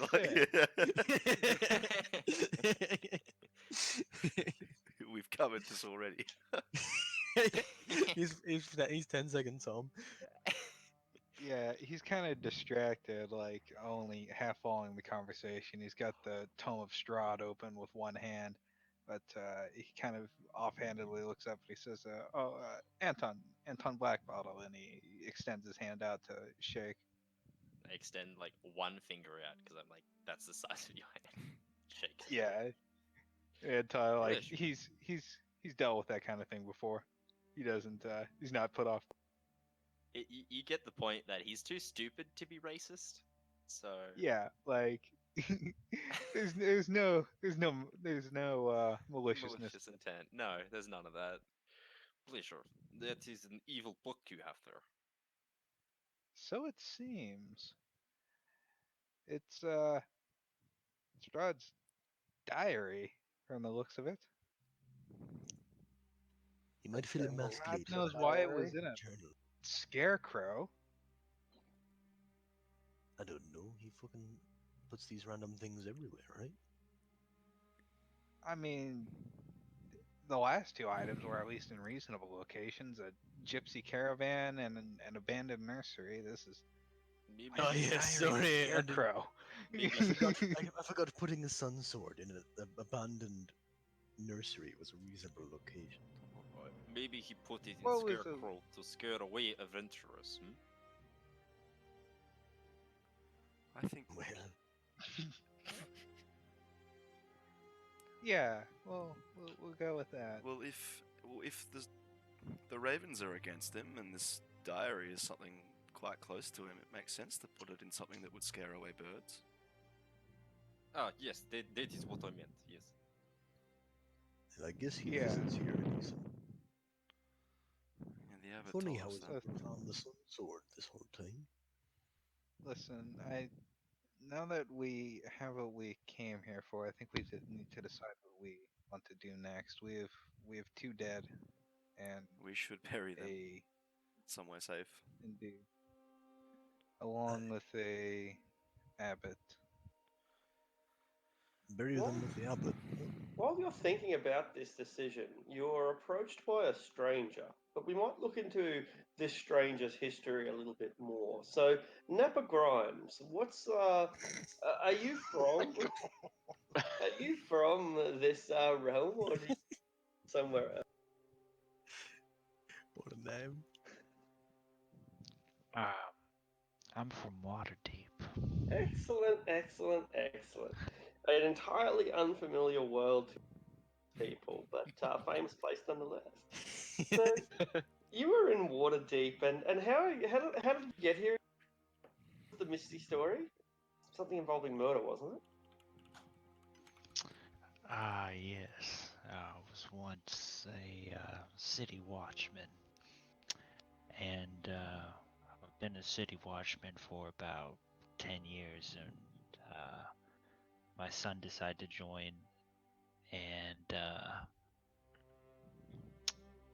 I just kept my head down with the, corruption, with the crimes and the dealings. But he kind of, instead of keeping his head down, he kind of tried to, stir the problem and arrest them and try to do justice, but instead getting him killed. You fool. Nappa decides to take vengeance and kill the fellow city watchman that murdered his son, but of course they were the son of someone important in Waterdeep. Yeah. Related to the Lancasters, and so right as execution, as he's hanging from the rope and passes out, he wakes up into here, which he thinks is hell or the afterlife. Excellent, excellent. How long have you been wandering through this grey wasteland of forests and endless clouds? I would say about 3 hours now. I'm probably Ah. covered in maybe animal bits. Yeah, the wolves here are absolutely incredible. You as a I have player a would remember, but they're wolves. I have a large scar on my neck, which maybe from a noose, and I'm wearing rags, and I also have handcuffs on in front of my hands. All right. Before you arrived here into this town, a Vistani came up to you, and also a man with a bit of a moustache and a goatee came up to you, better dressed than you, but not elaborately, and he says, uh, "Inside the walls of that town, there are a group of misfits from far away. Among them is a small man called Affling, and a slightly larger man called Dwarf.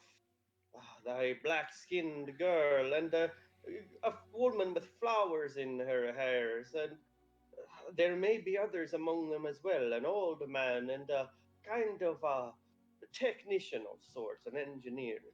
Would you please deliver this letter to them? I am happy to pay for the privilege." Kind of rarely accept, kind of nod and say, as I put my two wrists forward and say, are you able to remove these chains? Of course, and he picks out some thieves' tools. Does it unconventionally. Unlocks your manacles. May I keep your manacles? A souvenir. Do what you will, sir. He takes your bloodstone, rusted manacles, put them away. Thank you. Here is 100 pieces of silver. Make sure it gets to the people I say, otherwise I will be forced to come back and get my money off you. I just nod and walk towards the group warily. All right. So yeah, that was about maybe an hour ago, maybe a bit less. You weren't. They normally don't admit people in town, but they're in a strange mood at the moment. What with the travelers, and perhaps they think that you're a part of them, and or maybe you simply scale the walls. In any case, you've now entered not just the village of Crass, but you've walked up the switchback winding trail up the hills half a mile towards the abbey, which overlooks the peaceful village, and that's where you have found the party. You arrive from the distance you've seen. It looks like they're engaged in some kind of violent combat, some kind of a battle to the death. And when you get there, you see that there are the remains of maybe zombies or some other walking dead warrior that lie at their feet. And you have a letter in your hands. You don't know the details of the letter, but you're getting paid to deliver it nonetheless.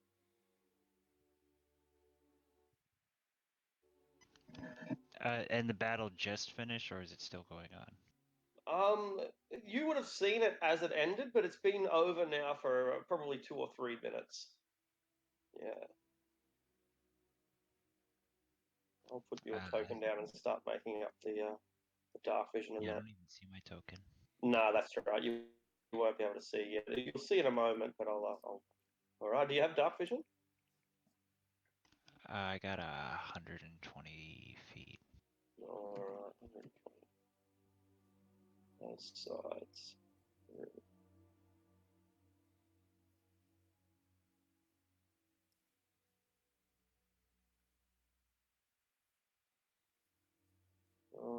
Supports.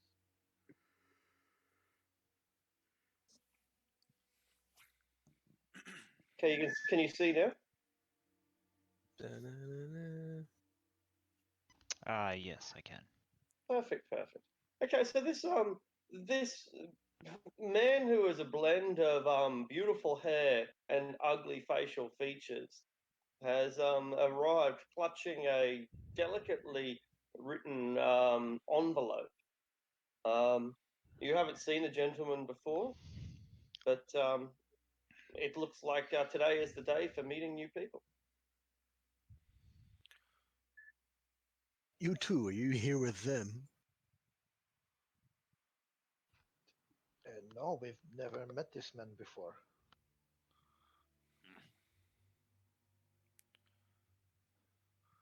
Sounds likely. Well, who might you be then? Speak up. Slowly walk up with my hands raised and the letter in hand. I'm friendly. Just here, made to deliver you this letter, and I hand it forward toward them. Anton will very cautiously step up and take it. It bears the seal of Castle Ravenloft. Fuck. He's gonna You look have my down book, on please give back. Yeah. it. Don't read my diary, guys. Stole my Not dream cool. journal. Give me my diary back. Yeah. I don't even like Tatiana. I just like her friend. I was asking her to marry me for friends. Dear diary, my brother Sergey is so mean to me today. That is perfect. Why is he? He gotta pushed be me so down the young and stairs and called me a nerd. He also said I was old. beautiful? Is Nappa armed at all? I'm really just wearing rags. I'm barefoot. Yeah. Okay. No, alright. no, nothing. Go Yeah, Snapper. the second Anton sees the Strahd crest on the letter, he's immediately gonna lift his crossbow, he's a messenger for Strahd. And then No, I don't know who this Strahd is, and I just keep my hands raised. and Anton will basically step back and hide behind Vorg as he opens up the letter. I'll Because I'll insight check that for sure with a 10. Yeah. going into sin. The guy's, I mean, he's got an honest enough Mm. face, but So you don't know who Strahd is, and we find you here in his domain. You must not have been around for very long. If that's the case. How'd you get the letter and how long you been here? Time is kind of hard to know. I would say at least half a day or under that at least. Can I sniff him and see if I know any smells? Like, Yeah, not from this place, like Yeah. before he got here. yeah, Suppose that's it's civilized. that's fair enough. Perception? I mean, yeah, survival. Survival. The guy smells nice. I mean, not really. I suppose you would have been in prison before you got home. What do you smell like? This is an unusual. Yeah, because Isn't usually it's it- Billy doing the sniffing. Yeah, the tables are turned. Fuck how the turntables. Have you ever smelt a cruise ship? Pleasure. No, I mean, yeah, I have, technically. Sort of. I've been on a cruise ship. I Yes, now. I I would smell like I've been sitting in a dungeon for about maybe a couple weeks and like unbathed for a while. You know the way he's dressed and the way he smells and the place we are. Maybe he's one of the monks here. Maybe he just wandered out of the monastery. He smelled like cellar. Not good. But Mind you, too I'm also like 7 feet tall, like hulking. Are you human? What race are you? If by looks like I almost look like an elf because I have pointy ears, but I'm a shifter. Right, right. So now that you're closer to him and you're able to ascertain this character, he's clearly not one of the regular humans in commas that you've found everywhere in Barovia, Kresk, and Valaki. That's having said that, not everyone is a regular. Mind is drawn to that Ivan guy with the flaming arm. He was like some weird, twisted mutant.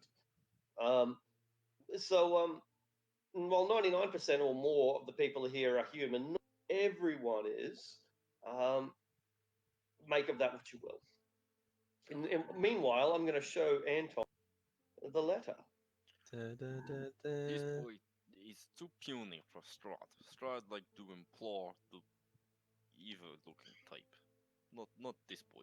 Oh, for fuck's sake! It's another dinner invitation, and Anton just throws it on the ground and stamps on.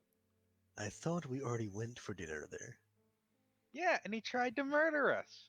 I remember. To be fair, he Does just that- left. He didn't kill us. His fucking castle did. Aye. He does try to do that a lot.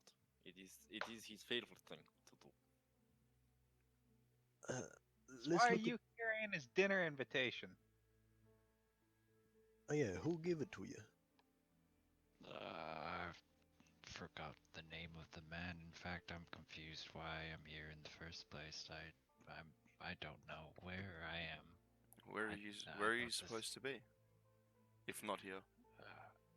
And he kind of looks down. I'm supposed to be dead. Dead? Yes. I was Torn apart by wolves? I was about to be hung. Oh, is this Or yours was then? hung. I pull out the hangman's noose that I got on the first night of Oh, Barovia. it's your noose! It's your noose.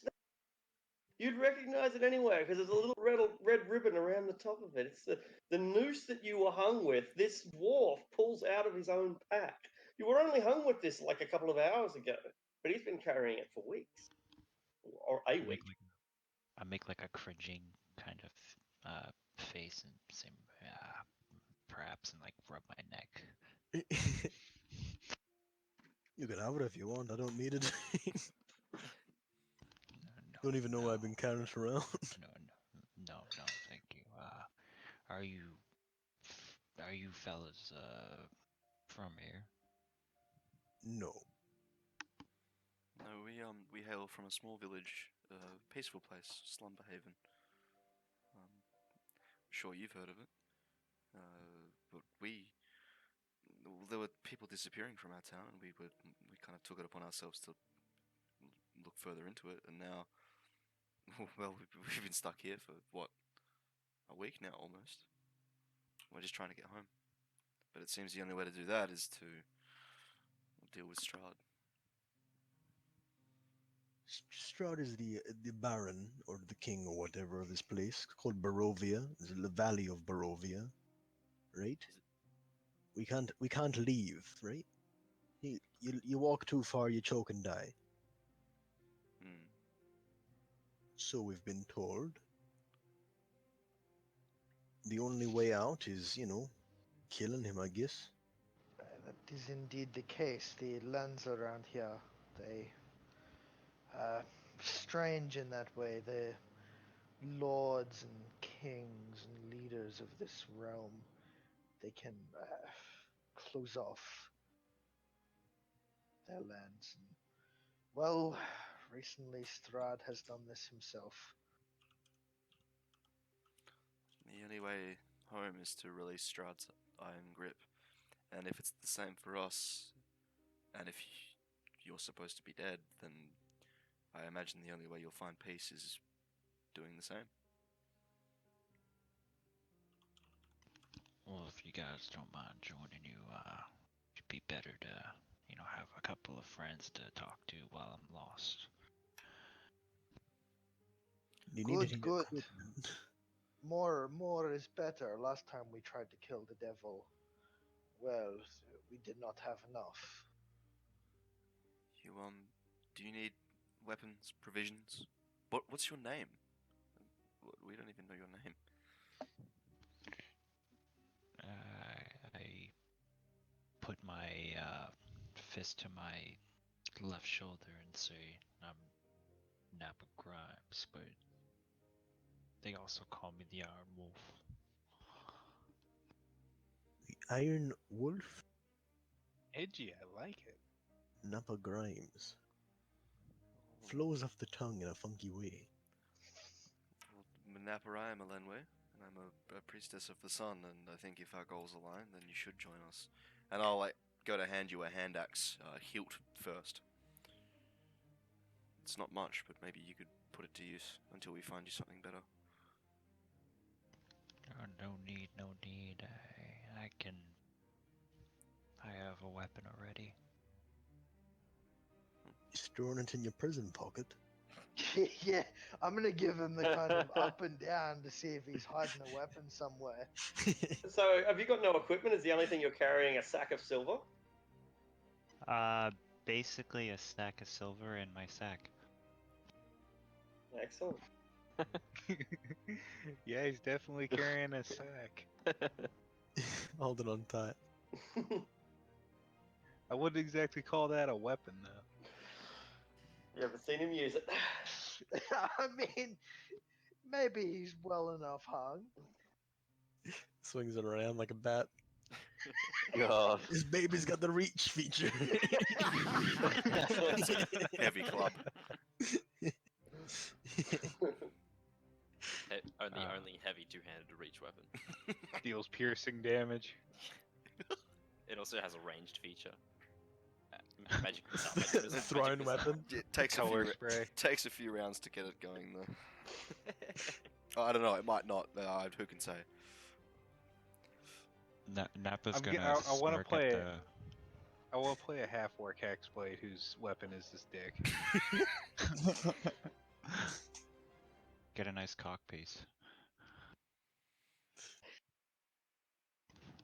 Nakpa's gonna smile at the confused looks, and then he's going to hold out his hand, and the sword is gonna just materialize into it. Oh, fuck. Oh. Wait. Anton's halfway to raising his crossbow again before kind of restraining himself. Did we see old Sven do that at all? You did, and you also saw him change the shape of his sword a number of times. He was a hexblade warlock. Oh, you've got the magic like the old Sven had.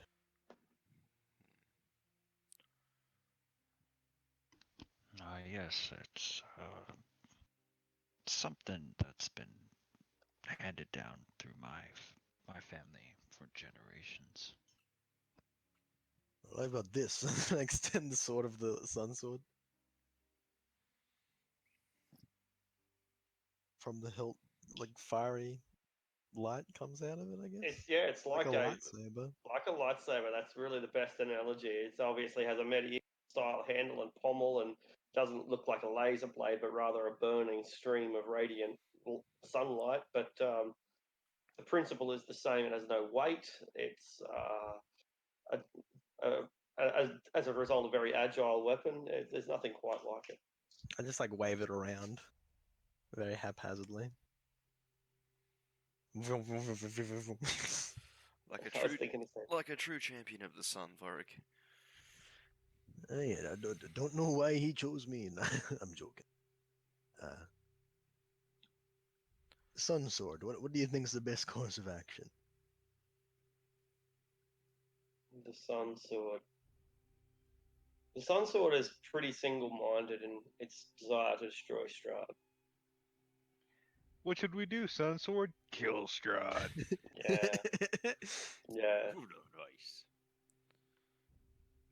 Good one. yeah. Fuck, why did I think of that? It has enough wisdom to advise caution, but it's still single-minded in its purpose, and therefore, like in what's his name, in Doyo Montoya, Oh, he yeah. might have waited a while until he tracked down Inigo? his father's killer, Diego Montoya. Inigo. Inigo. Inigo Yeah, Montoya. you guys know who I'm talking You about. You can't And killed my decide. father. Prepare to Prepare to die. die. he's very single-minded, but that doesn't make him completely stupid about it. Does it know the? Do you know the wife of Strahd? Anyone? Sun Sword. Strahd's wife. The Bride of Strahd, the Sun Sword gives you a empathetic feeling of innocence, of purity. Maybe we should like show the Sun Sword. Irina. Maybe, or we find the body. One of the two. Oh, but we're getting ahead of us. Sorry. We didn't ask your name. Oh, wait, no, we did. Napa, right? Napa V1 V2. Whatever they're back. To be frank, Napa, we're gonna go into some pretty shitty situations. Like, You're gonna find that I can take care of myself pretty well. I hope so. Like- Don't want to babysit you. Oh well, just so I don't surprise y'all later. And I'm just going to shift into my bestial form, and it's it's like a B-side werewolf, basically, like a shit B-side. werewolf. Shit, well. I get a little bigger and fucking fur and stuff, but yeah. Victor and Vlad, didn't you Vlad- silver your weapon specifically Yeah, for this Vlad, purpose? Vlad is like gonna jump behind Victor, shove a silvered musket ball in his pistol, and kind of go, "Oh fuck, Victor, he's a werewolf." I'm no, and I'm gonna hold my hands up and just shift back. I'm a shifter. That shifter is a fucking werewolf. I pick up Vlad and put him on my shoulder. To keep him out of the way. Because I'm about 7 foot something as well. Get off your ivory tower. I'm a shifter. I'm not a werewolf. My ancestors worshipped wolves, and I guess had relations, and just yes, Had a relationship with wolves. I have wolf blood in me. Mom like a doggy style. Don't judge me. I did not have sexual relations with that wolf. Isn't that exactly I what did a not. wolf is? You mean to say you are? Hang on a sec. I've got a visitor. Isn't that exactly what the wooden wolf is? Yeah. Vlad's looking really confused. He's gonna go. Do you mean you are some kind of Vistani? I'm not sure what a Vistiati is, but look, if the moon's not full, I'm not going crazy. You'll know the same thing. I'm not gonna go crazy during a full moon. The Vistani, they I look up at Vlad. crazy gypsies. They lie with wolves and abduct children. I think this fellow is just a lost soul. A hairy soul. Be that as it may, lost nonetheless. And I think, well, I think we should do what we can to try and help him get where he needs to be. Vlad's gonna tuck his pistol back into his belt, but he's gonna leave a silvered bullet in there, like, I've always got your noose if you ever need it. No. Maybe some armor, but that's all I really want. Vlad, are we going to get alcohol from that winery soon? Are you thirsty?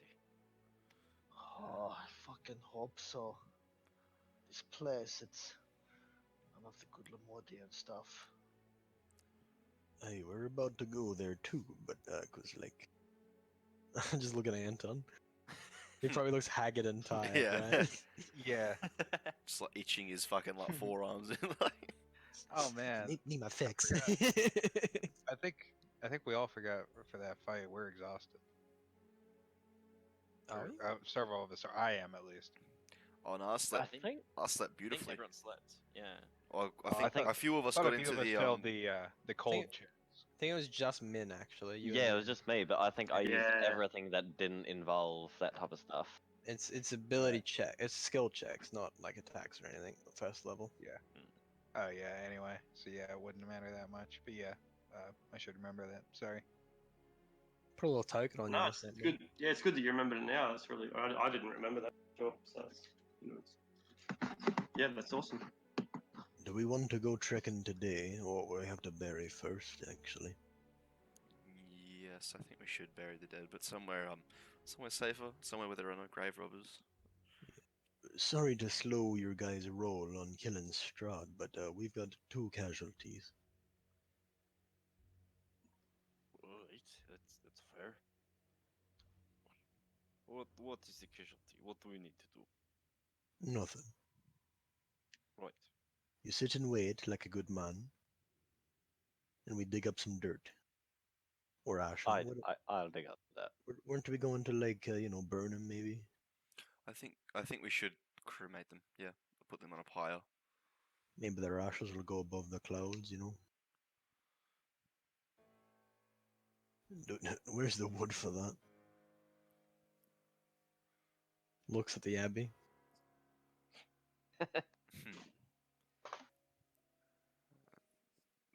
There are a couple of scarecrows here. Maybe we could ask the abbot for some wood before we left. Yeah, if they have any firewood or.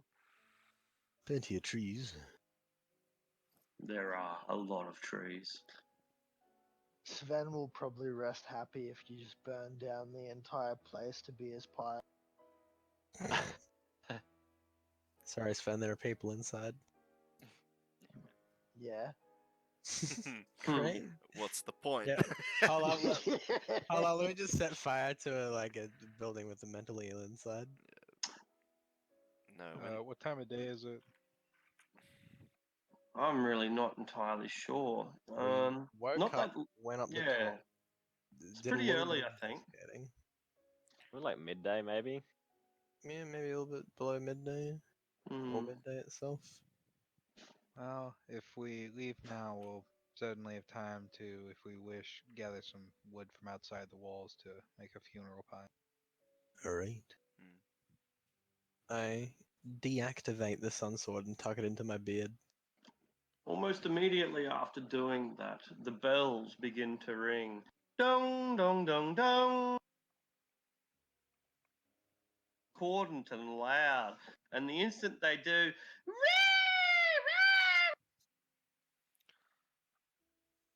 squeals of maybe joy and delight, maybe torture. The sounds of an animal shelter erupt from this building that you are only a stone's throw away from. Can we get For out the of here, sun's please? sake, leave this madhouse. Hey. If you look down there, there's like some giant walking around too, by the way.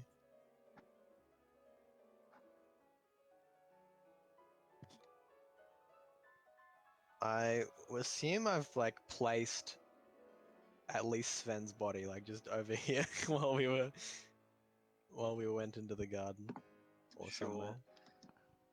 I pick As up we're Sven. walking around. Oh, I'm sorry. Is there any like armor or anything on the ground? So there are scraps of armor from the dead corpses, from the whites. It's pretty shitty armor, but there is a piece you can piece it together. What are the scarecrows on the battlements wearing? Rags, flannel shirts. Yeah, trousers. Cowboy scarecrow. Yeah, pretty much. Can I use the dead bodies of these to animate dead? Of the Oh, white? Oh, You've, bad to you've, say. you've cut them up pretty badly, but some of them probably are probably okay. It's far from perfect though. You know, you Yeah. really want an intact body. Then again, your ones only have 1 hit point, so yeah, probably because your ones only have hit point. This is actual animate dead. Proper animate dead. No, these Yeah. things that like have only a handful of hit points at best. No worry. Can I see in Yeah. these windows, or are they stained glass as well? I don't know if they're windows or doors. Look like windows. Maybe they are windows. I'll have a look. Let's see. They are drawn like windows on floor plan. Okay, cool. They will be windows if that's the case. But I don't know if they're stained glass or not. So that's the problem of being able to see through or not, Yeah, good point. Let's have a look. or frosted glass maybe, because that's a bit easier to make, isn't it? It's a lightless corridor, multiple doors, horrible stench, gloomy. The rooms on each side of the hall are dimly lit by natural light that filters through dirty, shuttered windows, so you There can't you see through them. Yeah, Cool. dirty and shut. Cool. Right. Because I could see through them, but I just didn't know if we actually could see through them. Oh, right. I can see through them on the map. I just Yeah, okay, cool. Do we tell the abbot we're going? No, yes. Nah. Something's bothering me with this Taroko reading, right? Like, we know Evil's Bride is the one we seek, but we know. The Bride of Strahd. Well, that's what I'm. Do we need this bride that the abbot is making, I don't think so, or is it referring to Tatiana? Or Irina, maybe. I'd certainly put it more on Irina Tatiana than that creature in there. It's certainly not anything's bride.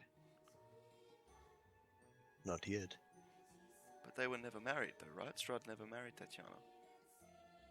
Like, I He guess didn't marry that thing either. he's not married anyone yet. Yeah. But Tatiana is very clearly the only woman he has any sort of interest in. In turn, Irina. Well, we Maybe- still don't exactly know what connects the two. Maybe if I like, show the sun sword, Irina, maybe it'll know. That is a thought, though. Strahd seems to have eyes only for Tatiana, yet he seems to be pursuing after Irina. And He nearly drove her father mad, assaulting their home to get to her.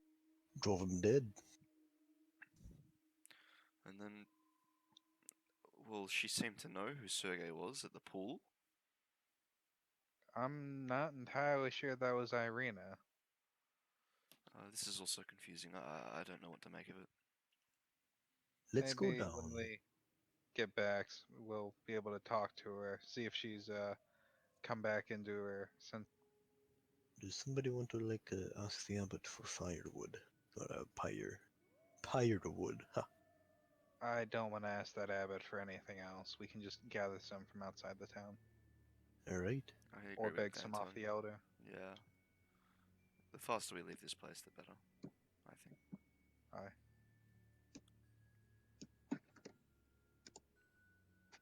Pew.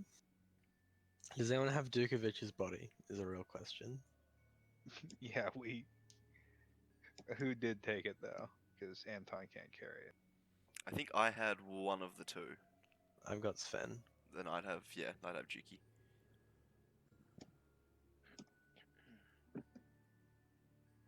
Affectionate name for a dead man. Yeah.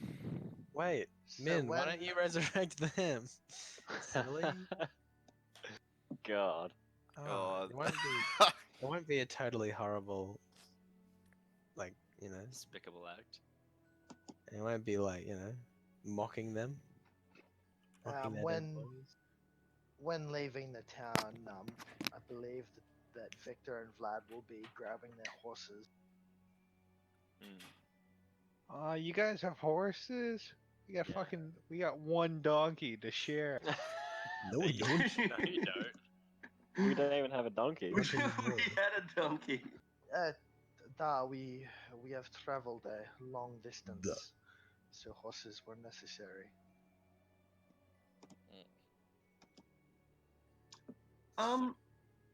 Has Napa mentioned where he's from yet? No. Didn't think so.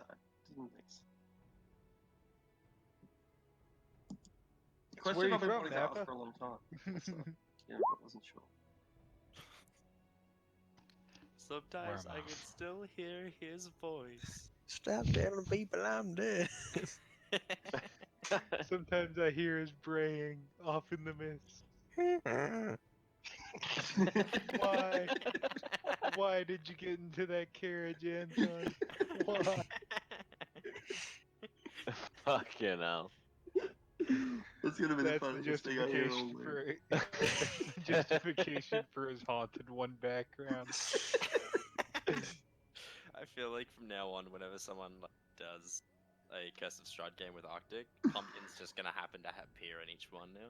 You gotta have a zombie Donkey. Zombie They just donkey. that beats the shit You're out of just them. constantly gonna hear braying in the distance and never And like, know why. they look off into the distance and see a vaguely donkey shape. That's Yeah, how I'll like, get they people never- to Death House every time. It'll be There's They a never donkey. find Pumpkin, like it's always just like constantly off in the distance. But Uh, yeah, like ex- it's except, just like, if I- omnipresent stalking. yeah. I was about to say except, but hang on, I might use that one. So no, I won't say except that. With them, mine. Pumpkin's still out there, maybe. You see Pumpkin in the distance, but you like move from one side of a tree to another, and it blocks your vision for like a split second, and then they're gone. And Pumpkin's Here we gone. go. The next time we meet Strahd, he's going to appear riding a donkey. Right. That's alright. He'll be like he'll Look have at like this his sick donkey I bandoliers. found. And the black chariot's gonna roll up, and it's pulled by a single donkey. He's gonna turn Pumpkin Like- into a vampire just to spite us. Perhaps. No, we're gonna see a donkey, and be like, "Holy shit, Pumpkin!" But it's actually gonna be like a were donkey in the thrall of Strahd. It's gonna be Frumpkin, the evil donkey. Of Strahd. Frumpkin. Frumpkin. Weird.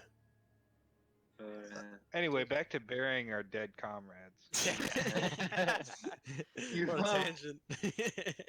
You depart the walls of the abbey. Those mongrel men are there. The one. I mean, I've got to really got to show the pictures. But the mongrel men primary guards are there. The ones that were doing the grave digging, and they look at you. What do you want? We're leaving. Does the abbot say it's okay? Why wouldn't Yes. it be? Okay. And they open the gates for you because the abbot says it's okay. Was that the pumpkin you're talking about? And I point backwards towards that weird donkey thing. No. Oh my god, that's where he got the parts. Oh god. And Don just suddenly has this look of shock and horror in his eyes, like, no, what have I done? It's like when he True. realized the dream pastry thing, that he ate children. Let's go get some Cannibal. alcohol. Oh no, we need to go Perry, I did. That's right. We descend the slopes All of right. the abbey. Winding backwards and forwards until you come down into the forested village. Kresk. The people are active with their farm animals, doing their agriculture and whatever small trades they normally engage in. What are you going back to the campsite? Or what are you doing here? You're just building a bonfire in the middle of the town? We're leaving, right? To cut up some Oh, trees you're leaving. outside the town? Yeah, Right. just Or like ask the the- closest available timber, or just Sure. So you get to the front gate, and the guards are like, "The gates are not allowed to be opened." Not even to be let out. They're like, well, no, no one is allowed to leave to Kresk. It is we're too gonna go dangerous to get leave. wine. Oh, you have to get wine? Oh, here. Oh. And they swing open, and you find yourselves out in the wilderness. You've barely taken a handful of steps outside the protective walls of the village when you can hear the howl of wolves somewhere in the southwest. Let's It's go like- southeast. We Yeah, can it's hang the 10 middle for a of the bit. day, right? I can do past without trace as well. Do we want to just like literally take a knee here for like an hour? And cut a tree. Yeah, well, actually, yeah, we can do that. Like, get one tree, and then while we're building the bonfire and everything, take a short rest. Alright. Yeah, look, it's not even 100 meters to go and go to the forest. It's Would my dwarven made great axe serve as a as a tree felling axe? It is such a good axe that it is an enviable axe, but it's kind of like if anyone familiar with 10-pin bowling, it's like bowling with a size 28 ball. It's a bit of overkill, but it does the job pretty well if you know how to use it. You're spreading butter with a great sword. Fuck you. Yeah, I'll do yeah. that. The tree does not run away. It does not. Doesn't resist? Doesn't resist. Doesn't wail. Doesn't howl. But it does dump some snow on you as you chop into it. I mean, honestly, in fucking Ravenloft, I wouldn't be surprised if the tree tried to murder us.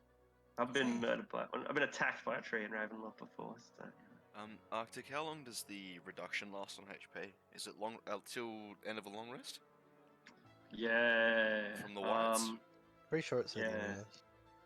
Yeah, I'm not sure. It was either long or short rest. Yeah. Long rest. As long as it? Yeah. Long rest, yeah. Oh, yeah, Cool. great.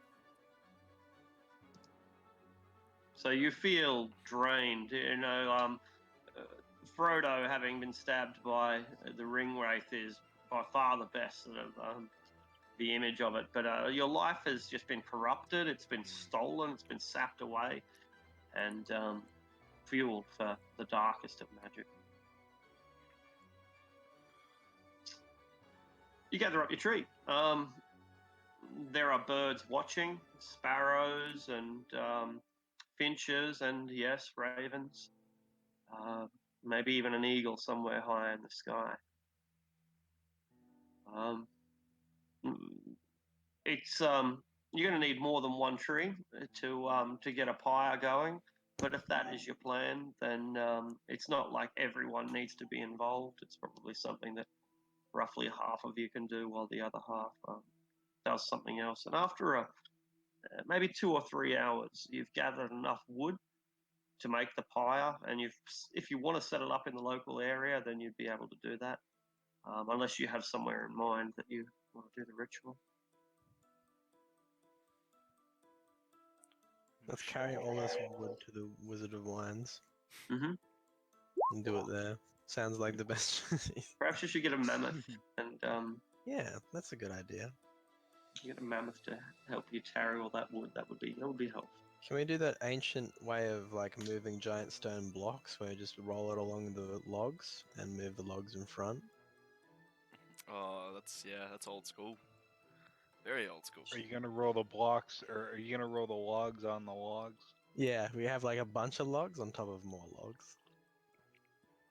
Yeah, you can. It will work. It'll work quite effectively until you about here, and then the Until after slope will 10. end, and it gets hard after. Yeah, Then it's you just real ride it. hard. I think it appropriate to do it here. I mean, they died here. They died in the city, this town, Aye. Out front or inside? out front. I don't think we should burden the people within their walls. Alright. Aye. Da, da, da. All right. Does You've gathered- anyone yeah. want to say anything? Yeah.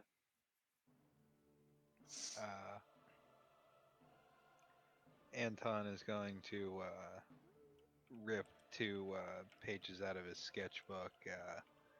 One of them is one he made earlier of not Vorg, of Sven.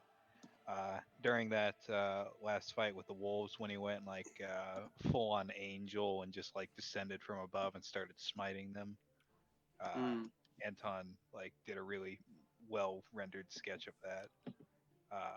And the other one is of Dukovich. In the like first night out, we departed from Slumberhaven when we were riding in the carriage, and Dukovich was trying to explain technology to Anton. And he basically like folds each sketch up and places it in their respective pockets.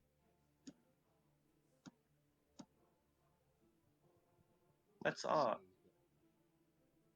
Yeah. Good. That's what art is. Right there. He says, I'll be honest. I didn't know Dukovich or Old Sven as well as I'd liked or as I should have, but they were both brave men who, when the time came for volunteers to set forth from our home and brave unknown dangers in order to save it, they were two that volunteered. Dukovich was always cheerful, always curious. To this day, I barely understand half of what he said trying to explain his magic, but he was always so eager to explain it. And Old Sven, he was a bitter, grumpy old man at times, but he was also the closest thing to a father I think some people in Slumberhaven had. He was always watching over us, always protecting us, and I think he'd have been alright with the way he died. You did always want to fall in battle. That he did.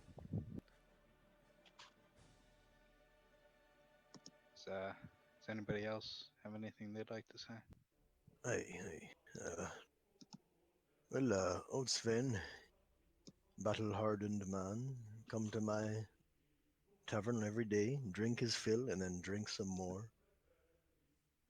He's a good friend, great drinking companion, but he had all our backs in the fights, and Obi is where he wanted to be now. And for Dukovich, he reminded me of a brother of mine once. Bit of a wuss, but kind-hearted nonetheless.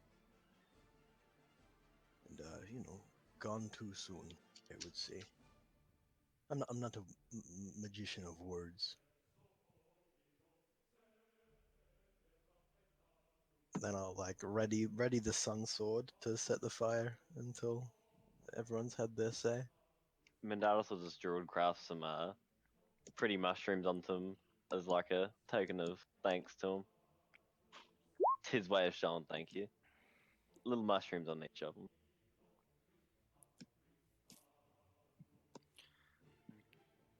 Just place the lit incense in between the two of them. And yeah, just like pray quietly under my breath.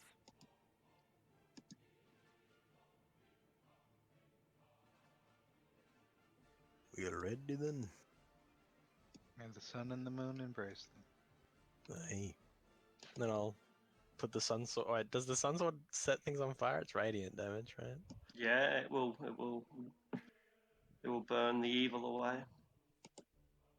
All right. I guess like if it doesn't set the wood on fire, I'll just set it on light normally.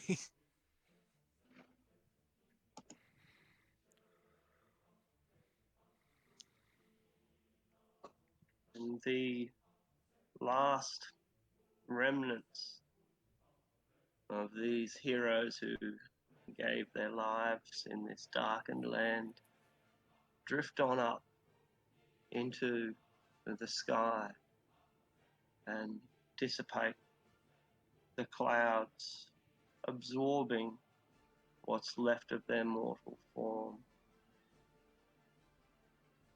And you're filled with a sense of completion, sense of eternity, sense of loss. But you can't know that these men remain trapped within the misty borders of this inescapable realm, a prison so strong that even fiends and angels summoned into it can find. So how could the mortal men possibly hope to stand against that kind of power? But as the smoke drifts up towards the sky, the sky seems to lighten a little. The clouds don't part, but they become somehow thinner, higher, whiter. And some of the darkness in your own souls, at least, is lifted temporarily.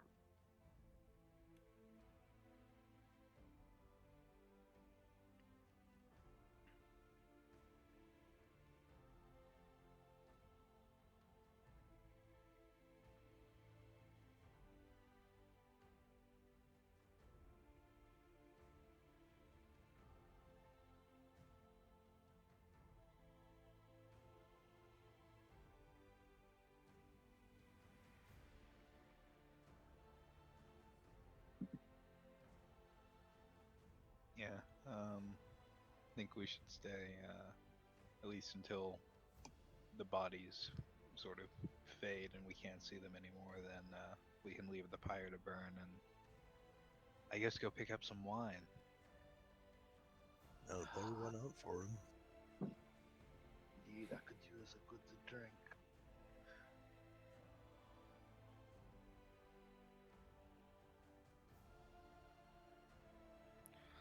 Then let's not waste any You time. begin to roll down. Sorry. No, that's all good. Yep, that's it. Yeah, before we left, I would have done the 10 minutes for Pass Without Trace.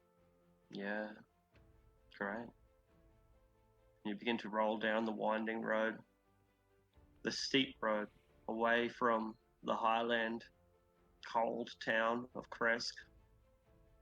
With every step that you take, it gets a little bit warmer. Ironically, every step that you take away from the fire. And as you pass the bushes, you distinctly see a group of 4 ravens looking down at you. Anton will give him a wave.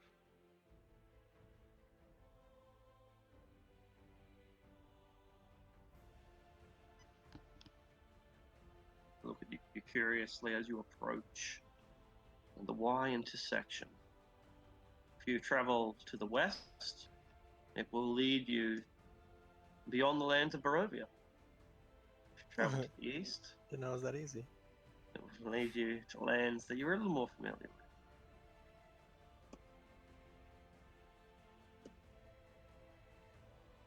You know, we haven't tried yet. We could just try and work out. I think we were told the mists would kill us.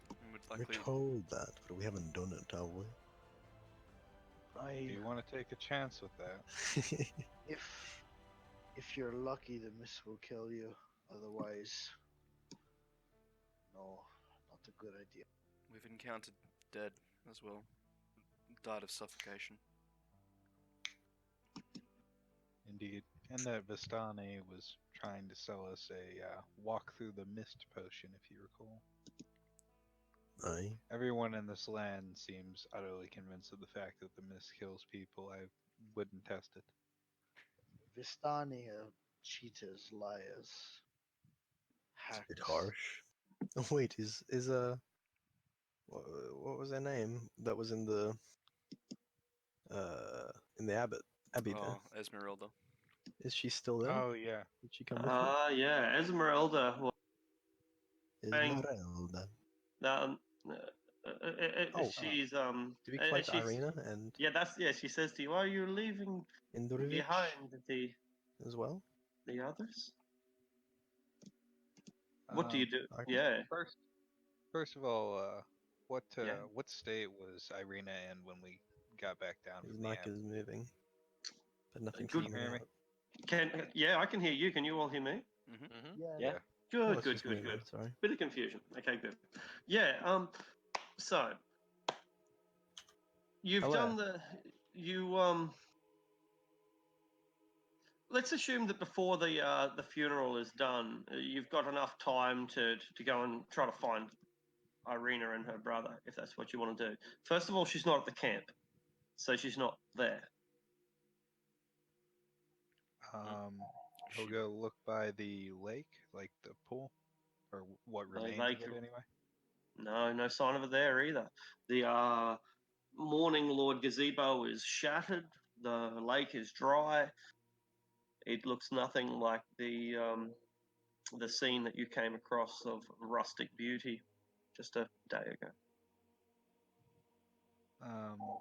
Rather concerned actually. He'll start like looking around the village. If he encounters the Burgermeister, he'll ask him if he's seen the rest of his companions. You don't encounter the Burgermeister or their wife. Being old as they are and being a cold day, it's likely that they're somewhere indoors.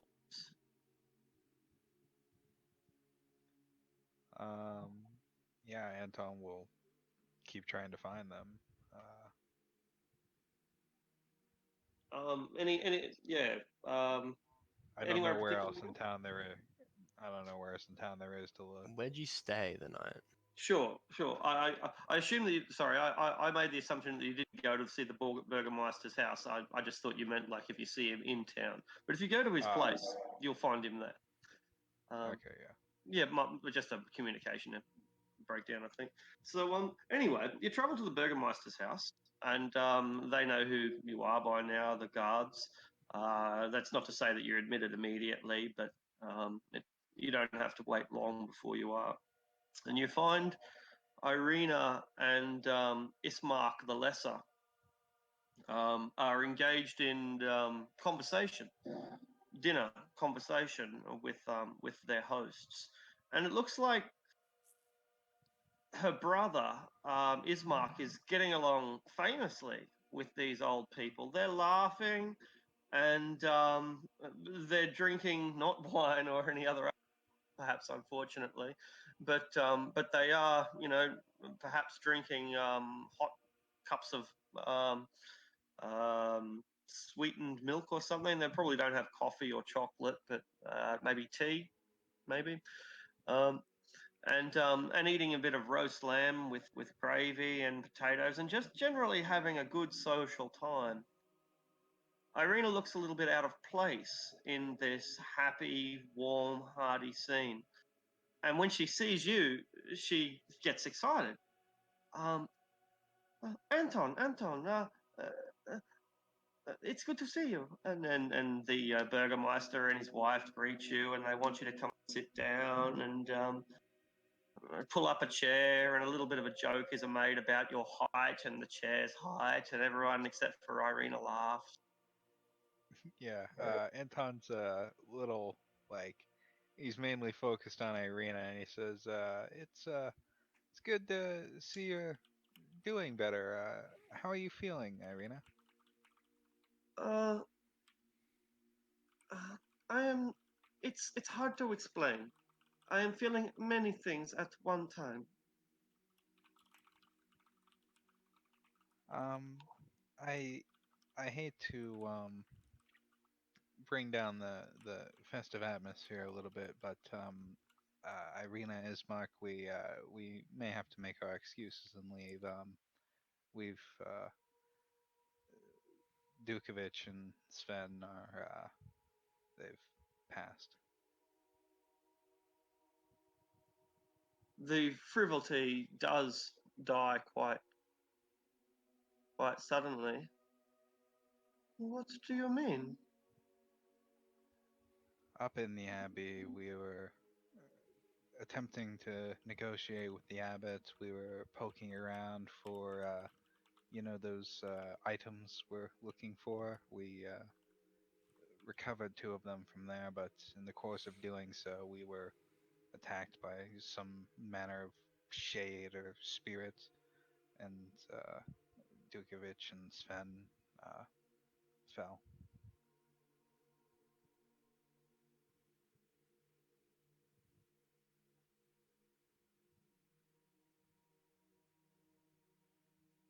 There is nothing that can be done? Asks her brother.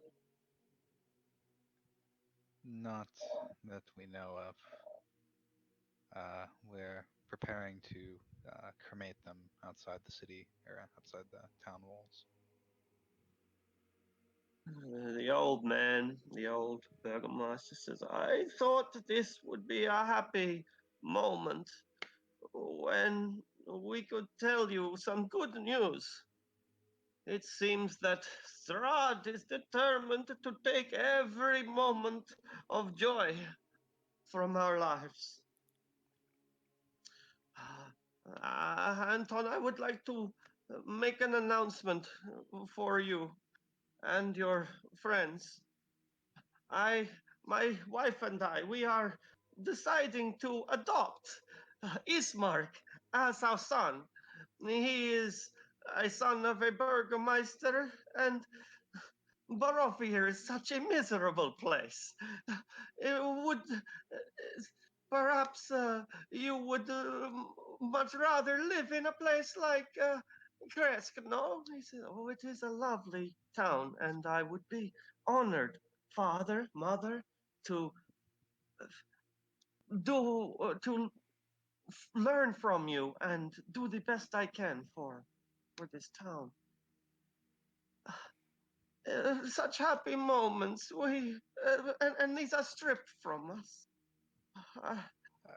Anton, he does kind of he's genuinely glad for Ismark and the Burgermeister, but he still kind of has to force a smile, and he says, that is joyous news. I hate to bring it down with No, news of tragedy, but that is wonderful, joyous news. if only we had a drink to celebrate, something more than milk and tea.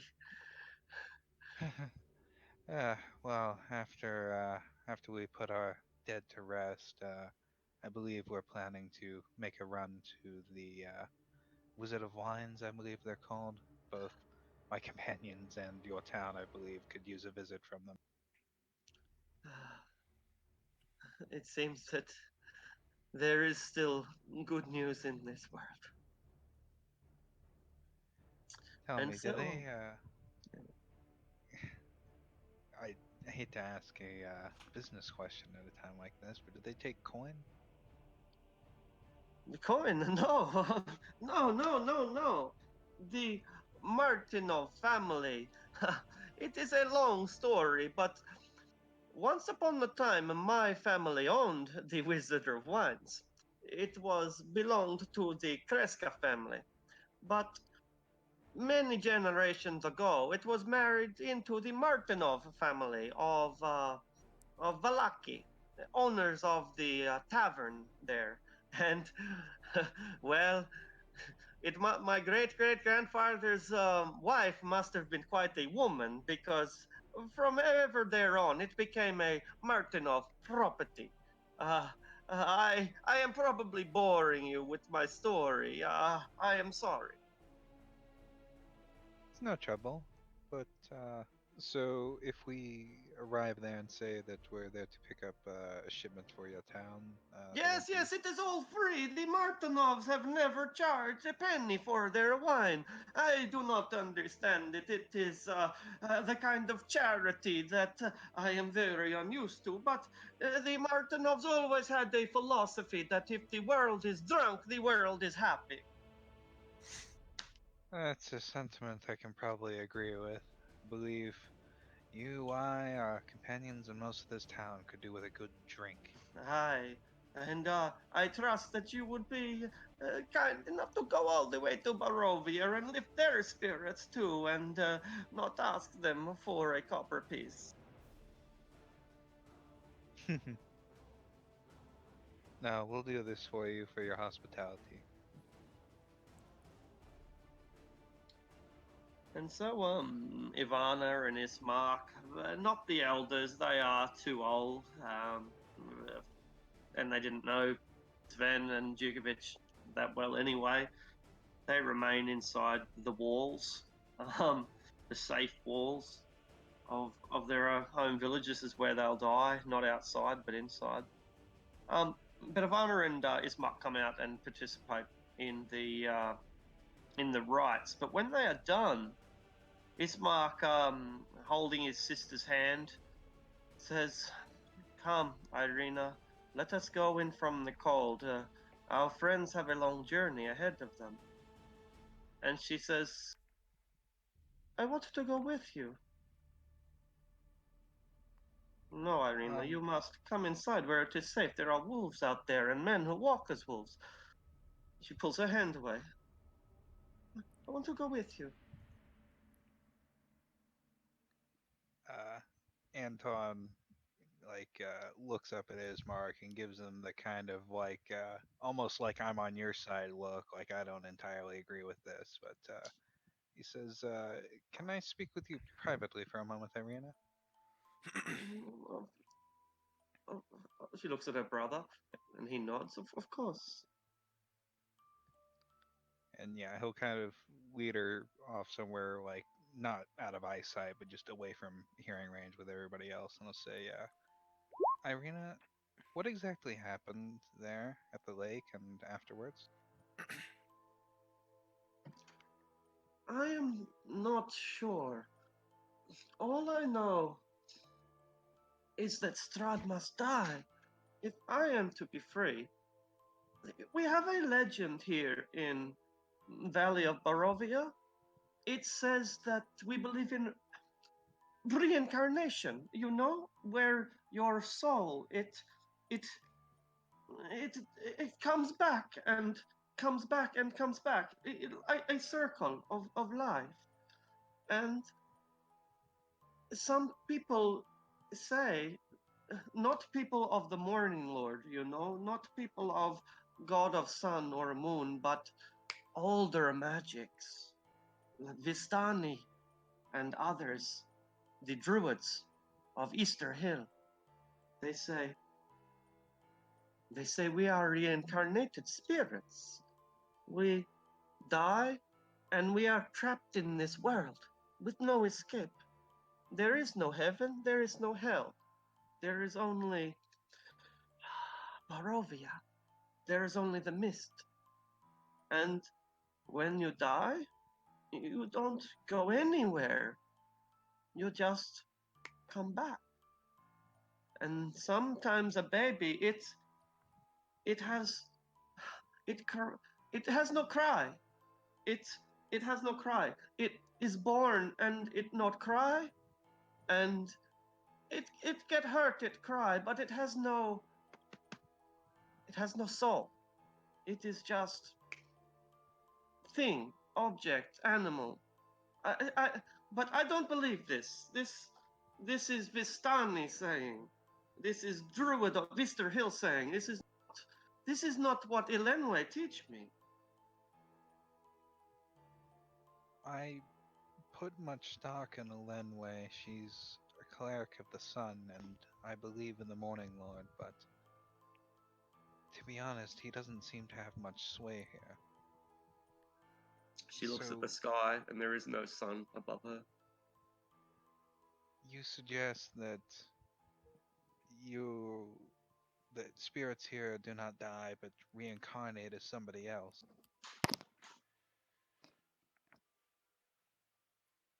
That's Vistani Saitis, yes. That's so. When you knelt on that lake, you called a man Sergey, and he called you Tatiana. She so winces did at both of Strahd. those names. Like, yeah, there's a visible reaction to those names. Strahd's lover, the woman he pursued and loved, she died in Barovia, I believe, according to some evidence I uncovered. If souls here do reincarnate, as that suggestion would say, perhaps you are her reborn. What does that mean? I don't know.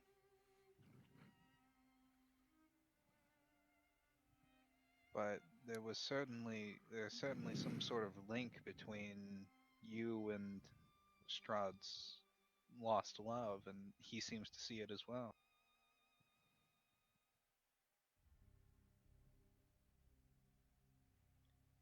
I hesitate to put you in danger, but I honestly don't know. Do you think that walls that keep out wolf will make me safe? Can I stroll over? Absolutely. Or do you think I will be safe with little man who can open cans by dancing? I don't know what you're talking about, little cans.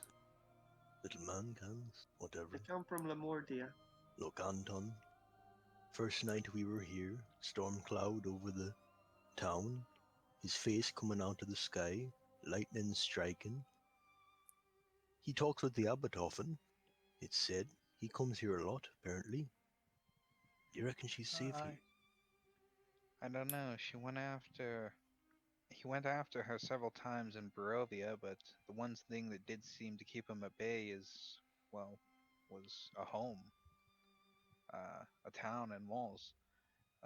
If according to, I think I rolled to establish basically what I know about vampires earlier, and this was. Yeah, sure, yeah. But I believe vampires can only enter a place they've been invited. So theoretically, the safest place for Irina is a home that Strahd hasn't been invited into. But he got into their house a couple times back in Barovia by.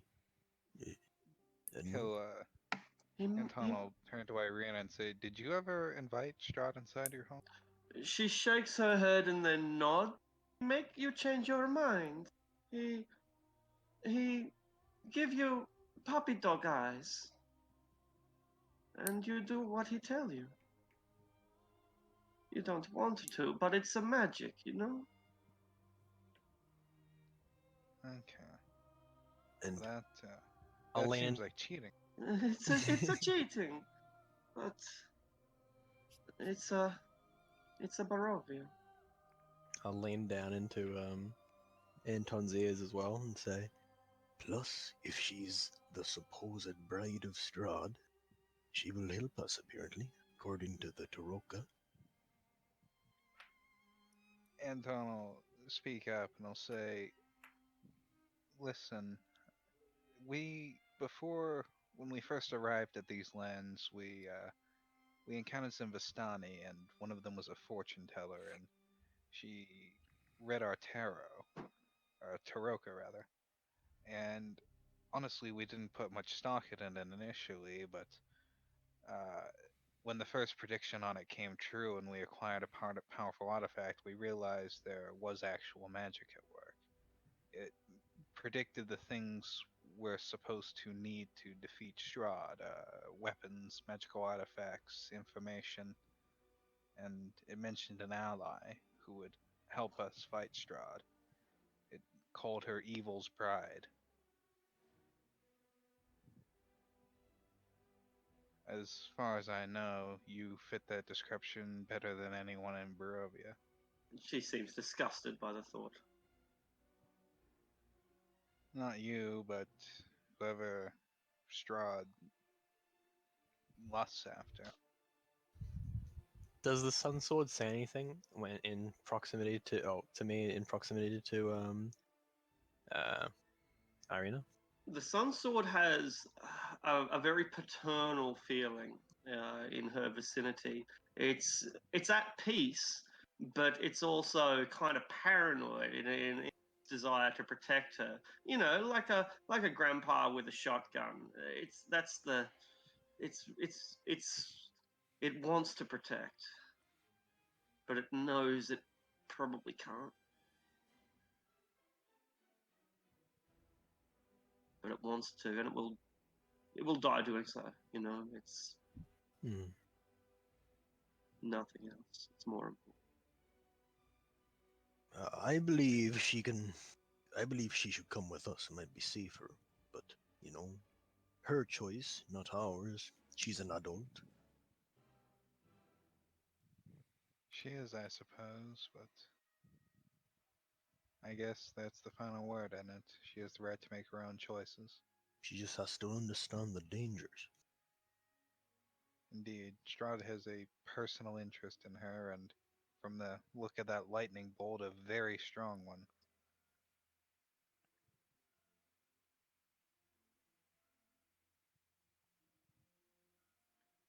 So, yeah, we'll turn to Irina and say, do you want to come with us, or would you like to remain here in safety with your brother? There is no safety here. There is only safety in the light of a Lenway. Good point. Suppose so. We have got the few things most capable of killing Strahd on us, basically. He will not be so stupid to come to you, and if he does, you will blind him and drive your sword through his blackened heart.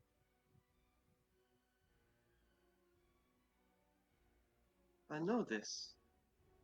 I trust you will do this. Now it's just a matter of convincing your brother, I suppose. We are outside the walls of Kresk and Valaki and Barovia. I don't think he can stop. He can't stop you, but he is your brother. Do you I want to like cut you that fight. tie permanently? He is not my brother. I am orphan, found on side of the road. I am not real child of his. Of It his doesn't father. matter at all. He clearly loves you deeply.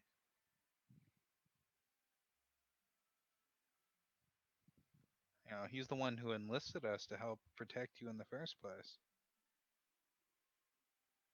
Some things are more important than love. Very few, and I wouldn't give that relationship up so lightly. You want me to stay behind. I want you to depart peacefully from your brother. She sighs, nods.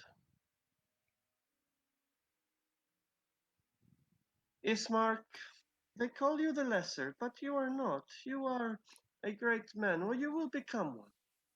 You are very handsome, and you have a good heart, and you know when to listen to the advice of people who know better than you, because you are not very smart. He was enjoying the praise for a while there.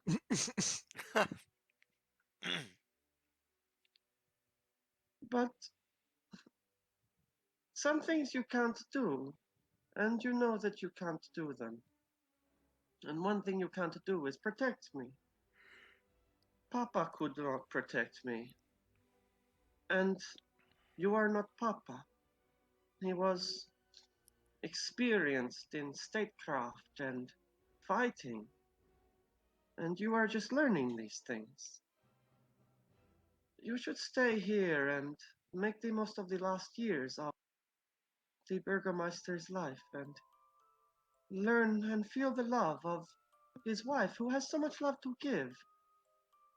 The love of 4 children, all taken. But you'll need to be careful, because the Abbey is a dangerous place with monsters and darkness. But what are you saying to me? I am going with them, Ismark, and nothing you can say will stop me. This is my destiny, and I feel a longing in my soul for finality. I don't know what you mean, and you never will. You will never understand. But I love you. I love you too. What's up? And they hug, and she tries to get away without any further words. He tries to say another whole conversation. And you probably feel uncomfortable as she comes and stands with your party, and you all wait for him to finish a dialogue that he will probably never end.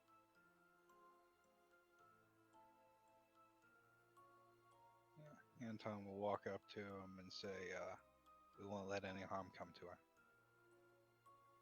There are wolves out there, and worse. There's sorceresses and vampires. Yeah, how can you protect her? You should all stay here. We can defend this place. There is enough for another dozen people. You saw the lightning strike that lake. If Strahd really decides he wants Irina, there's not a thing in this town that will stop him. Make a persuasion roll at advantage to make him see the truth of your statement. He can't stop you, but this is not about trying to stop you. You're trying to make him see the light. And he sighs. And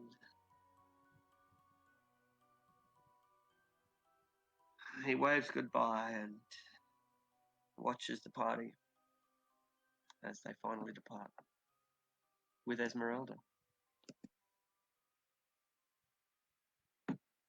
All right. Let us go to Lake Baratok, says Esmeralda. You know that I have my tower there.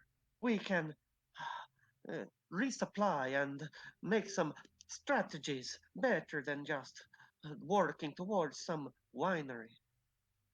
Is it on the way Indeed, to the we winery? could. It was like Pretty sure it's this thing I here. mean, not a character. Yeah. Yeah, it's that Yeah. tower there, and it's where we saw Rictavio, who's apparently might be secretly a vampire hunter. I think.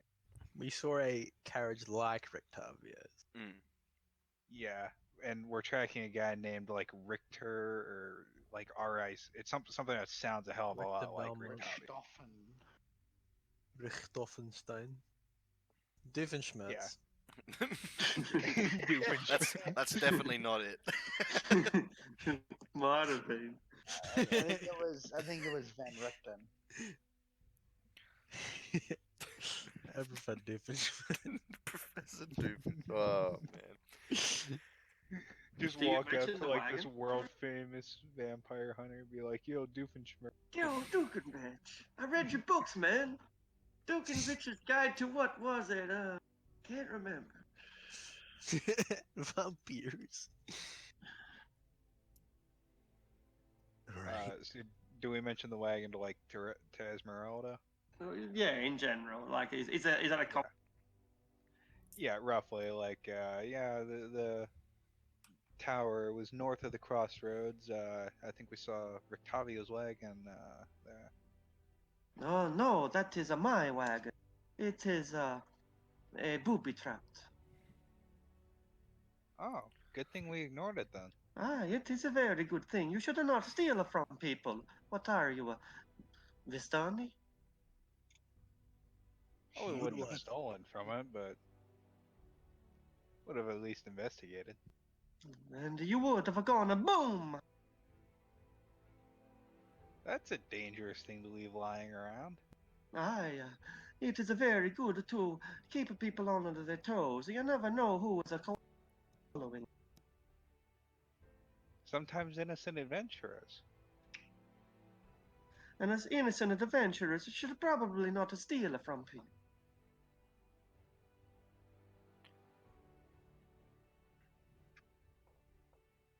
Fair enough. Fair enough. All right. So it was midday, or maybe it's even later now. It must be 3 o'clock Yeah. or even Cut down tree and afternoon. everything, had Mm. some Yeah, chats. I'd say like 3 or 4. You said they're like a couple hours to cut the firewood, and then maybe like an hour to do the actual burning. Is this really the right time to be leaving? Asks Ivana. Well, Maybe not. Yeah. with any luck, Oh, maybe fair. we can make it to the tower by nightfall, and then perhaps stay there. There's a room in your tower. Yeah, Esmeralda says she thinks that we will make it to nightfall by nightfall, probably. And is there room? There's room enough. Let's Some of fucking- you can sleep in the wagon. She gives you a wink. Let's hoof it then. I say we try and make it. We should Yeah, not quick we should not march. delay. Walk fast then. Can someone Ah, measure how far it is with the arrow tool? Tick tick tick tick tick tick tick tick. That's it. let us hoof it then. And Vlad shall mount his horse. Can I? Yeah. I'm exhausted. Can I side Um, saddle? Can we? You can get on with me if you want. Yeah. Because I'm both exhausted and I'm a halfling. Like, otherwise I'm gonna be I'm gonna be the weakest link. I think I Good. fucked up the thing there. Esmeralda offers the big man her hand. Victor. Could you give me a lift on your stallion? Sure. I saddle up to It's a she. Vlad, and I put Anton onto his horse, and then I get her up onto my horse. Alright. Yeah, She Vlad moves in close, so she presses her hips up against yours and holds your no doubt muscular belly, your ripped Jesus belly.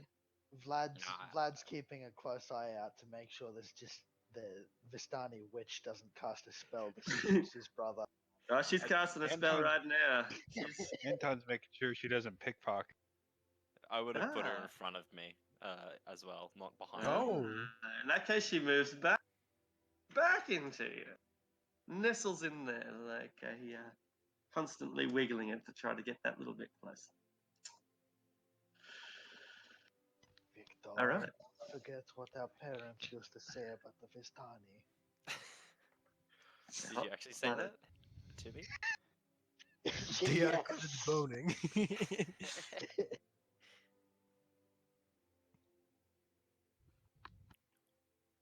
All right. If that's the trail you wanted. That is the trail. So it's about 3.5 miles, which will get you there pretty close to dark. We run. No. All right. We jog. Yeah, we could hoof it. We could do a forced march. Everyone can make a athletics roll to see how they go on the forced march. Are we fine with our horses? Oh, absolutely. Absolutely. You have to slow down. I have proficiency with land vehicles as well. It counts. Oh, it's if you had How a long did wagon, you say it would take to get there? Sorry. Wagon. 3.5 miles. I'm open to people to tell me how long they think, but that's 5 kilometers.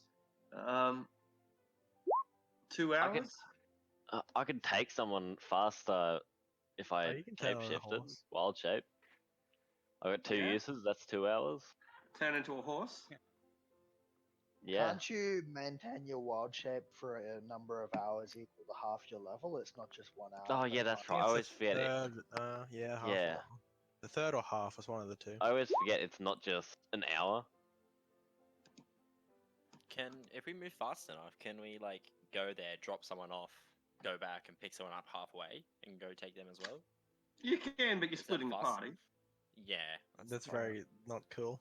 Yeah, true. Don't want to get like ambushed by wolves while you're literally just a horse. Hmm. I mean, the horses would probably be fine. You'd be more worried about the 2 or 3 people that get left behind on foot. Yeah. Fair enough. That was Irina's roll. in that big monkey armor. Antano uses halfling thing. She is not used to adventuring. She's trying to run. Oh right, there's two. I forgot there was her as well as the. Yeah, as well as Esmeralda. Yeah.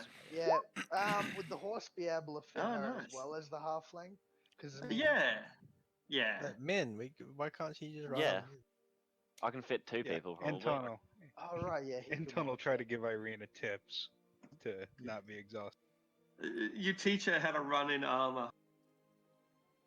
She gets it. She picks it up. She goes, no, I'll run for a while. She eventually, but she does. She gets about a mile before she has to jump on the horse. And Um, just He's soldier cheering along. her on. It's an excellent idea, and you managed to make it all the way to the tower. You do hear wolves howling. You do see bushes rustling and moving. You do hear the crowing of and cawing of ravens, but at no point are you forced to draw your blades or fire your guns. Because I didn't forget about my mama and papa's teachings, can I keep an active perception check to make sure she's not stealing from me? Absolutely. You have advantage because she presses in so close. 18 total. No, she's not. She's just casting spells. Is she? She actually? I guess I would hear The it. spell of see it. seduction. Yeah, it's more of a what do you call a somatic component where you move your. Go ahead and link it for you. Verbal Bestow answer. curse. It's alright. It's bestow erection.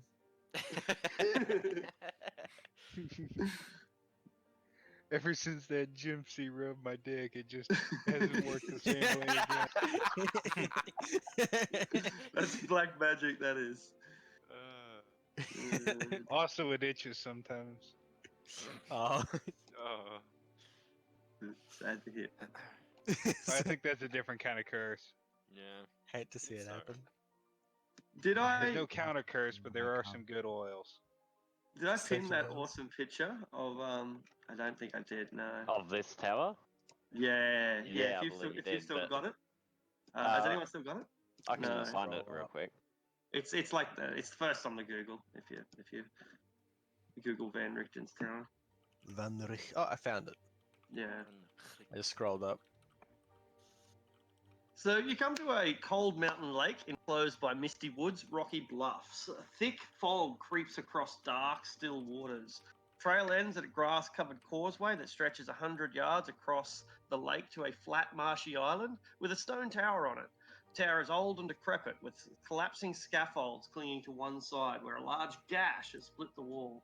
Time-worn griffin statues, their wings and flanks covered with moss, perch atop buttresses that support the walls. Parked near the base of the tower, within sight of the entrance, barrel-topped wagon splattered with mud. Hey, that's my vehicle.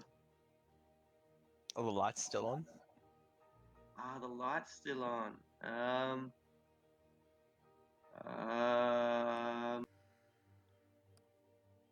not sure. I didn't review this tower anytime recently, so I can't entirely remember what's here. I'm gonna discover it with you guys. Oh. It's been a while since I looked at this place. That's always great when the GM's doing it. You get shit like, oh yeah, I forgot beholders have anti-magic vision. Exactly. That's right. Popping in. What's that? You guys wanted to teleport inside the Colat Towers. Popping in to see the beholder. That was fantastic.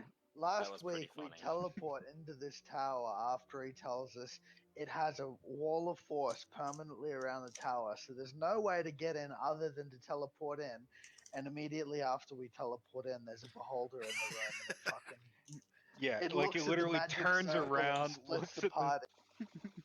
Disables the magic's Yeah. portal so they can't leave. yeah, the Yeah. barbarian and the fighter come through the portal. The beholder turns around, and immediately the circle fizzes out before anybody else could come through it. So we're just stuck in a room like 5 feet away from a beholder. It was pretty savage, eh? It was we'll remember that. Oh, was Did you awesome. win? Yeah. Yeah, that's gonna be like my number one example if anyone ever asks me if I've ever met an asshole. Catch this. He tells us the only way into this tower is teleportation, and then he puts a fucking beholder on top of the circle. It's not the only way in. It's not the only one. It's just that you force. So You much, you can. If you walk to the front door, you can actually get in there. Go. It's written really strangely. It's like in the first room, the way is you turn up and the guards are like, how the fuck did these guys get past the wall of force? Oh well, they're obviously meant to be here. You know, the fact that they can get past the wall of force is reason enough for us to believe that they must be Manshoon's, most important lieutenants. So they just let you in the front door, Much like a group of bollywogs I know. much like a group of bollywogs. Actually. Or Yeah, like those two yeah. mongrels guarding the abbey. Well, like the mongrels. Now that you've got Oh, to pointing Abbott it said out it to was me, cool. All right. Acting like you're meant to be there is the biggest superpower. It really Yeah. is. It's a common Yeah. thing. That's why for my social infiltrator and chatter round, I bought him a digital clipboard. It's all about props. Indeed. Yeah, and yeah, fluorescent shirts are pretty useful as well. Wear some Yeah. boots and an orange shirt, and you can get anywhere. Mhm. Yeah. Little- Electrochronic.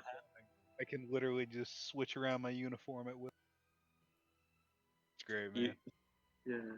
Oh, it's a white ute, but I guess that's a white pickup truck for you guys. Little bit off topic, but have you seen the video of the guy that gets into concerts and stuff by walking through with? He With a goes what? I to have seen that. He goes to With a all these garbage bin. events that have like. He goes to these events that have like $200 tickets to get in. Yeah. And he's either pushing a wheelie bin or he carries a ladder or something with him. Yeah. He just does Yeah. this, and they just let him in every time. Yeah, that's an entire there's a guy, I think it was a YouTube channel of him just like the number of places you can get into if you just carry a ladder. That's awesome. Yeah, Ah. he'll just like walk right past security desks and shit like that, just holding the ladder over his shoulder and nobody gets in his way. There's something like that, but they edited the wiki page to say that they were a relative, and they got like backstage passes. that was for a Peking Duck gig over east. Yep. Yeah, yes. I Mate, couldn't believe like, it. yeah, he was like, "Oh yeah, I'm their brother. Look at the Wikipedia page." Yeah, and the public has access to editing that shit. So it's like, "Oh yeah, I'm the brother. Let me in the cloakroom. No dramas." Went in for a few beers. My champion. Well, shall we go up and see what we can find? Don't you know what's in your own tower? I do not know who has been here since I was here last, and many of my things I have not had time to truly catalog. Maybe you can get as much use out of them as me. After all, we're in this together now, no? You didn't Alright. rig the tower to explode, did you? I can't remember. Anto like glares at her. Let us hope. Can I not. pull out the sun sword just as a precaution as we go up to the tower? So you go up the wagon first. It's out the front, after all. Upon layers and layers of mud, this wagon sports a fresh coat of purple paint, and its wheels have fancy gold trim. Brass lantern hangs from each corner, red drapes over a tombstone-shaped window on each side. There's a steel padlock securing the back door, hanging from which is a cheap wooden sign that reads, "A keeper out." No, it says "keep out." I keep out. With the A It's hyphen. like phonetically keep out. transcribed. I keep out. It's a me. Mario. Amazing. Are there any guards? No. So, before anything else, I think you should probably make sure that wagon doesn't explode. Yes, a good idea. So she goes into the underbelly of the wagon, and there's a hidden trapdoor there. And she scuttles around and opens it, and drops in. Okay, it is fine to come in like this, but not much room. Maybe just a person at a time. You're gonna help me get to things, and we're gonna take them out. And I'm just gonna show you the picture because this is some cool freaking wagon. This is like. Unusually good art for these D&D adventures. I don't even know why they put this one in. Like but what the hell? Like, what even is wow. that? Holy Yeah. fuck. That's I know, detailed. right? Wow, Jesus. Yeah, I know. What the fuck? I know. Like, what's it? I don't know. Really understand what it's doing in there, and I can't read. So even on D&D Beyond, I still can't read. Yeah, I wish it was clearer. Yeah.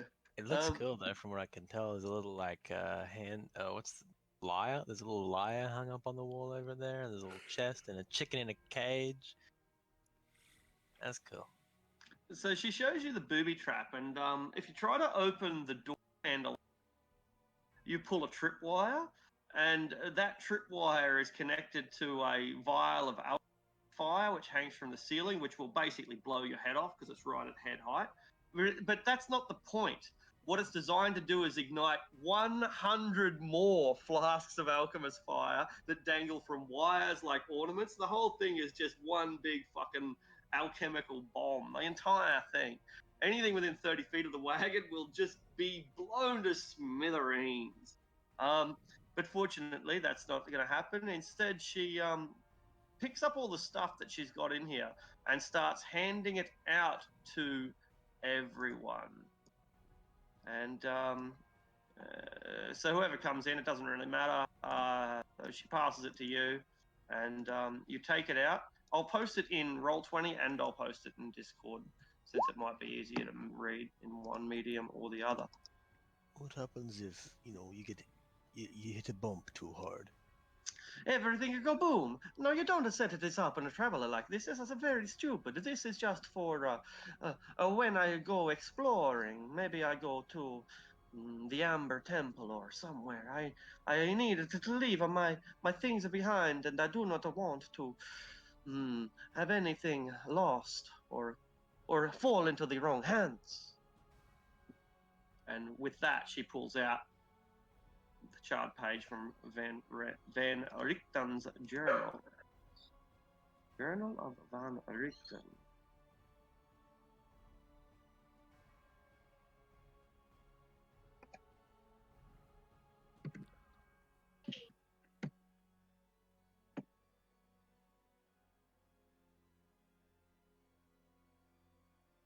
Van Richten's Tower. Here we are. Okay.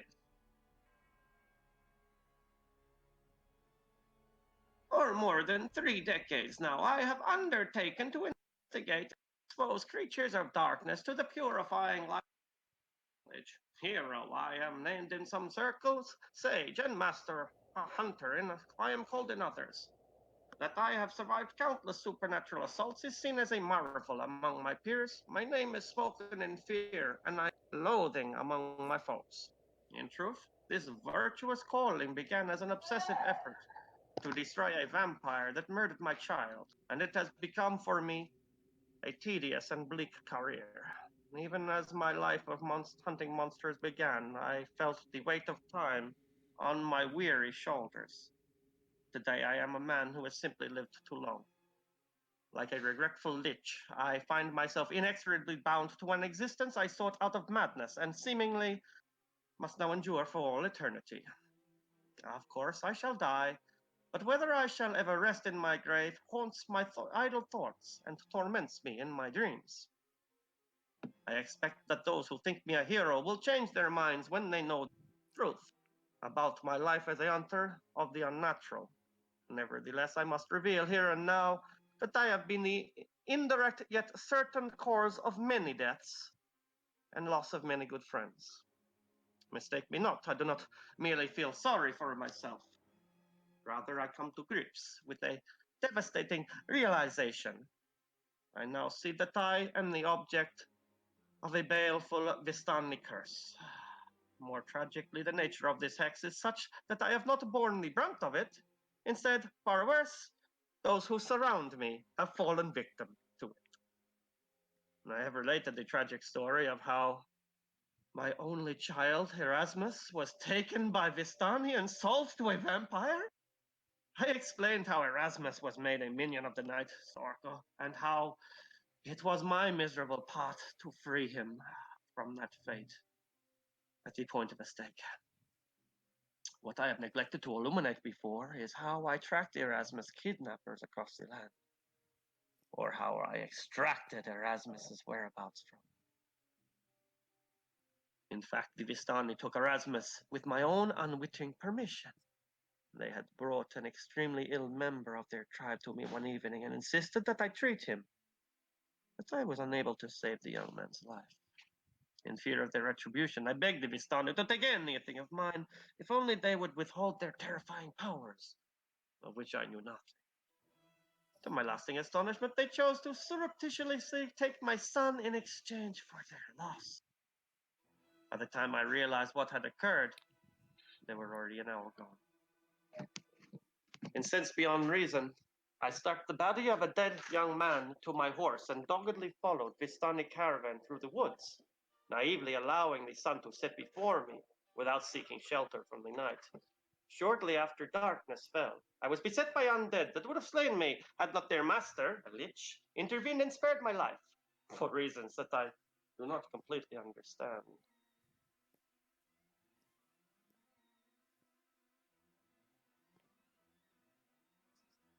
He somehow detected me and with his powerful magic took control of zombies that wandered the forest. He spoke to me through the mouths of the dead things and placed a magic word against the undead on me, then animated the stunner and bade it tell me where I could find its people. Unfortunately, I say in hindsight, the plan worked.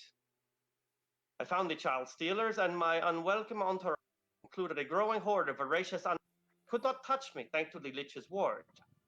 Then I found the caravan.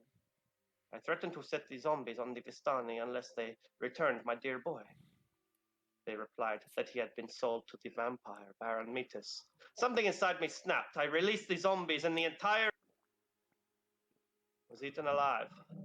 Yet the story had not ended. Before she died, the leader cursed me, saying, "Live ye now among monsters, and see everyone you love die beneath their claws." Even now, so many years later, I can hear her words with painful clarity.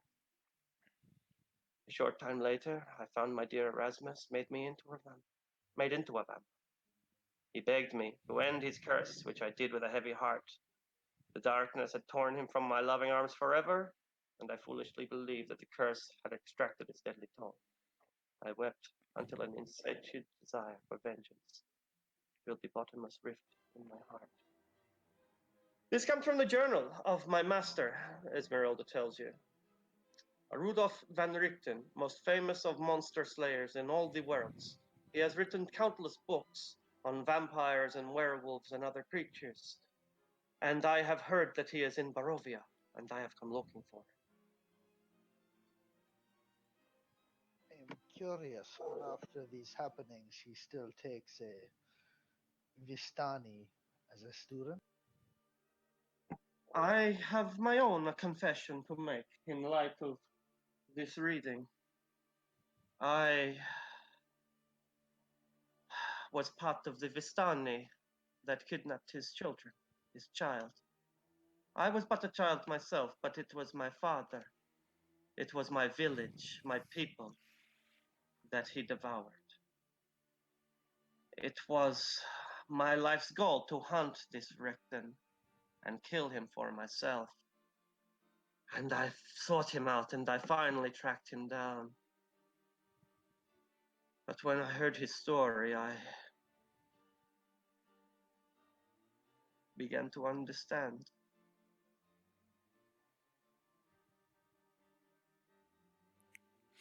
We are all a little bit of a villain, but only some of us can ever hope to be heroes.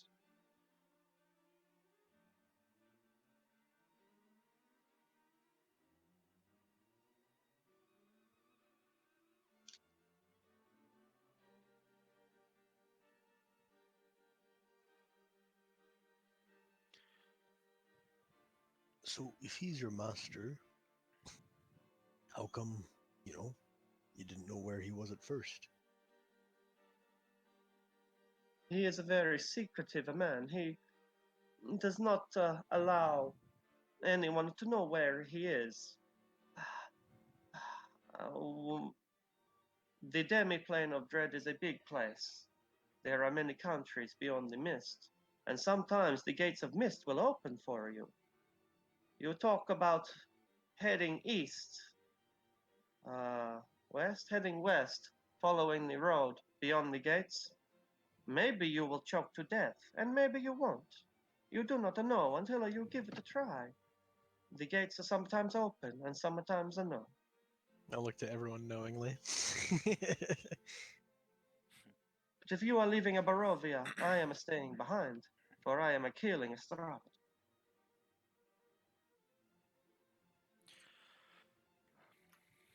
I'm not sure I can speak for the rest of us, but I feel like I at least am bound here until I do the same.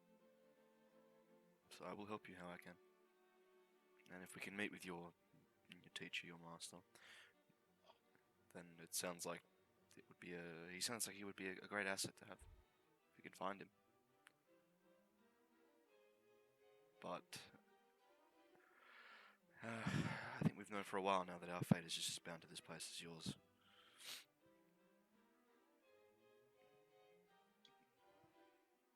So If you are alive, sorry, go. I won't be walking away, and I will follow you, and we will finally put this devil Strahd in the ground. You walk up to the door of this tower. It's a tower door made of iron, no visible handles or hinges. In the middle of the door, a large embossed symbol. The symbol has a connected series of lines with 8 stick figures set around it.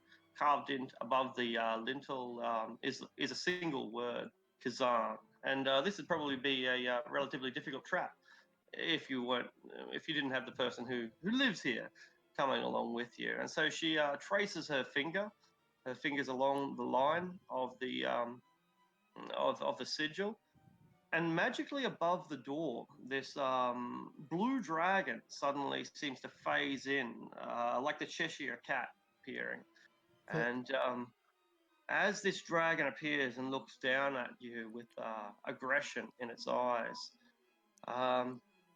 she says, "Hello, we're just going inside now." And the dragon watches as she unlocks the door and enters.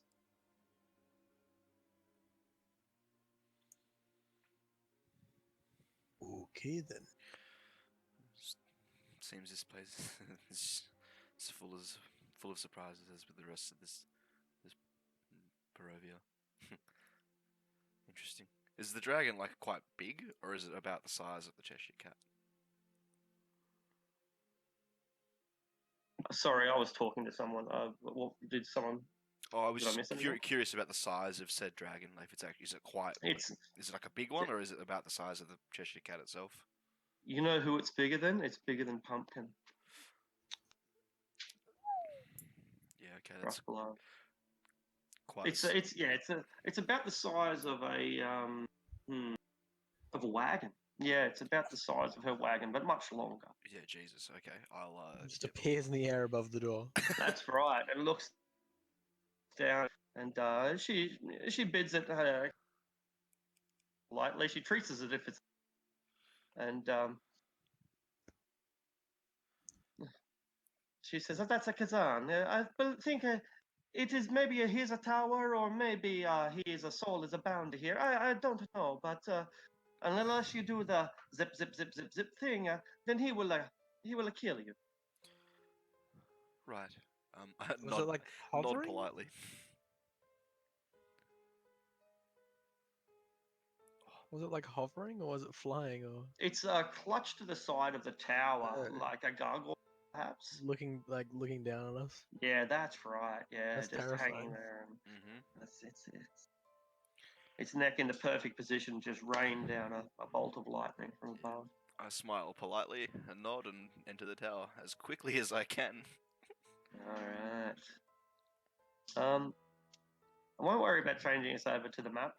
If we're still here next week, I'll do it then. But you find a vestibule behind the door, a little 5-foot square vestibule, not very big, tattered curtain. And the tattered curtain conceals a the first floor of the tower. There is the flagstone floor is strewn with debris. There's a few old crates near the east wall. Another torn curtain to the south, past which the torn curtain, which obscures which you've just pulled aside to enter. There's a 5-foot square indentation in the center of the floor, a couple of pulleys attached to it, tight iron chains that stretch up to a little hole in the rotten wooden ceiling above. Next to the chains are some tall statues. She says, "Don't touch them, don't attack them. They will kill you." The statues. Yeah, it's a golem. Alright. There are rotten wooden beams supporting the scaffolding. They're groaning and creaking as the cold breeze blows through this rotten, crumbling tower. There's a series of ladders and platforms that lead to a hole in the northwest floor. I might just give you the plans for this place. I won't take you there again since we are about to finish, but you're here with the guide, so it's not like it's going to be any sort of a big mystery. But Spooky. yeah, that's kind of what the tower looks like. It's a very simple area that is linked by a series of ladders. There's meant to be an elevator, and in fact, there is an elevator here. And the elevator is operated by the golems. They pull those chains, but she's never used it, and she doesn't really want to try.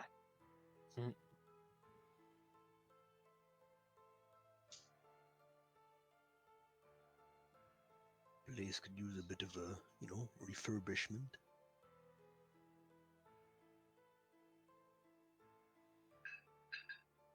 There's not much to find on the second floor. There's still not much to find on the third floor. Dust and cobwebs. Dust and cobwebs fill this otherwise empty room, the wooden floor of which is badly rotten and partially collapsed. The next level, time and elements have all but destroyed this chamber, leaving a gash in the northwest wall, slimy black mildew on the walls, the wooden floor completely rotted, begun to fall away in places. And then the fourth floor. Unlike the levels below, this room shows signs of recent habitation, and although the place reeks of mildew and mold, plenty of creature comforts, a cozy bed, desk with matching chair, bright tapestries, a large iron stove with plenty of wood to feed it. Light enters through arrow slits, dirt-caked windows, broken shutters. There are other features of the room, include a standing suit of armor, and a wooden chest. Old wooden rafters bend under the weight of a tower roof that somehow remained intact. Mounted to the rafters are pulleys around which hang iron chains that support the tower's elevator platform. So, if this is her home, this is where she's going to be sleeping for the night. If anyone wants the suit of plate armor, she doesn't, so she's happy for anyone who can fit into it to use it.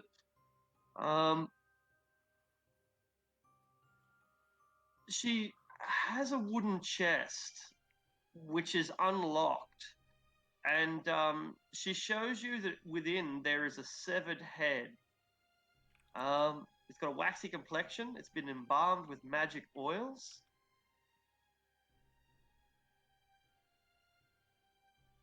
And she says this head was here when she got here. Alright. Is it a fresh severed head? It's not fresh, but it's been waxed for preservation. Like someone cast gentle repose, but they did it the scientific way instead of the magical way. Embalmed it. And so the head was here when you arrived. She nods. I think it is left by my master. Maybe it is his enemy. It's a Vistani.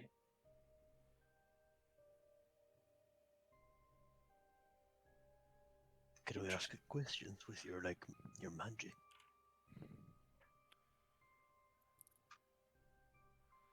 I mean, yes, not right now, but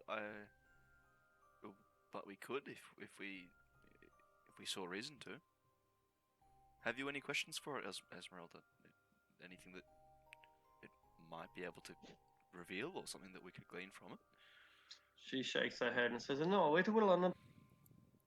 This tower has some kind of a anti-magic. All of Vistani girls have a magic, and I cannot do with my magic here." I'm gonna give it a crack and try and like bring out light with the cantrip. The tower doesn't. It's not an anti-magic field. The tower drains your spell. Okay. It eats it and uses it for some purpose that you cannot discern. Okay. Sure. Ooh. That's strange. Then I can't imagine I would be able to speak with this head then, if that's the case. Not inside, no. No, yeah, okay.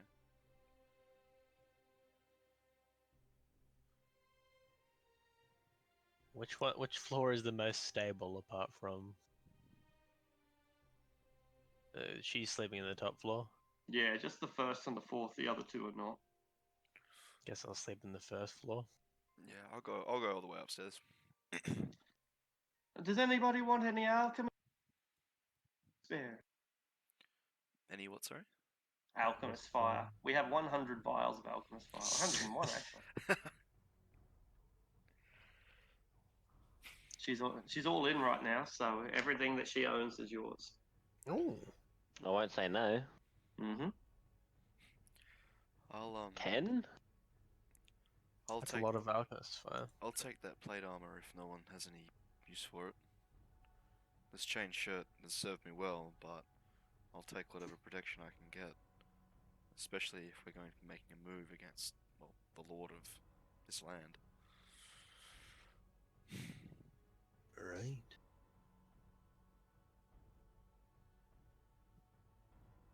Why are these such weird diagrams? And for such a pointless dungeon too, like there's two things. There's the golems and the wagon, and that's all. It's not, I don't know. Anyway, yeah, I love it, but but why all the That's so effort on this? Yeah. Napa, this chain shirt might be a bit small for you, but it could be functional nonetheless. Can you wear it? I mean, I'm still wearing the dead soldier's chainmail that I found, and you see him wearing kind of like this outstretched, the chainmail link all over him, but it's not like, looking comfortable. This chain shirt might be a bit more serviceable, but I mean, well, it's not exactly clean, but it's better than a dead man's. It's up to you. And I'll start just getting into my clothes, preparing to obviously sleep for the evening, and then I'll get into that plate tomorrow. Alright. And as you rest here in Van Richten's tower, you become aware of how much stronger you've become, and suddenly, what seemed to be an impossible task just might be achievable as we attempt to lift the curse of Strahd. Curse of Strahd. See you later. Curse of Strahd.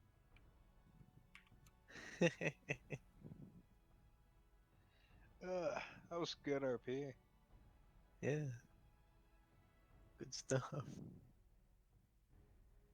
I was 2 damage off that max damage for fucking Earth Tremor. Holy shit. Yeah, that was a big Erupting spell. Earth? Yep. Yeah, holy fuck.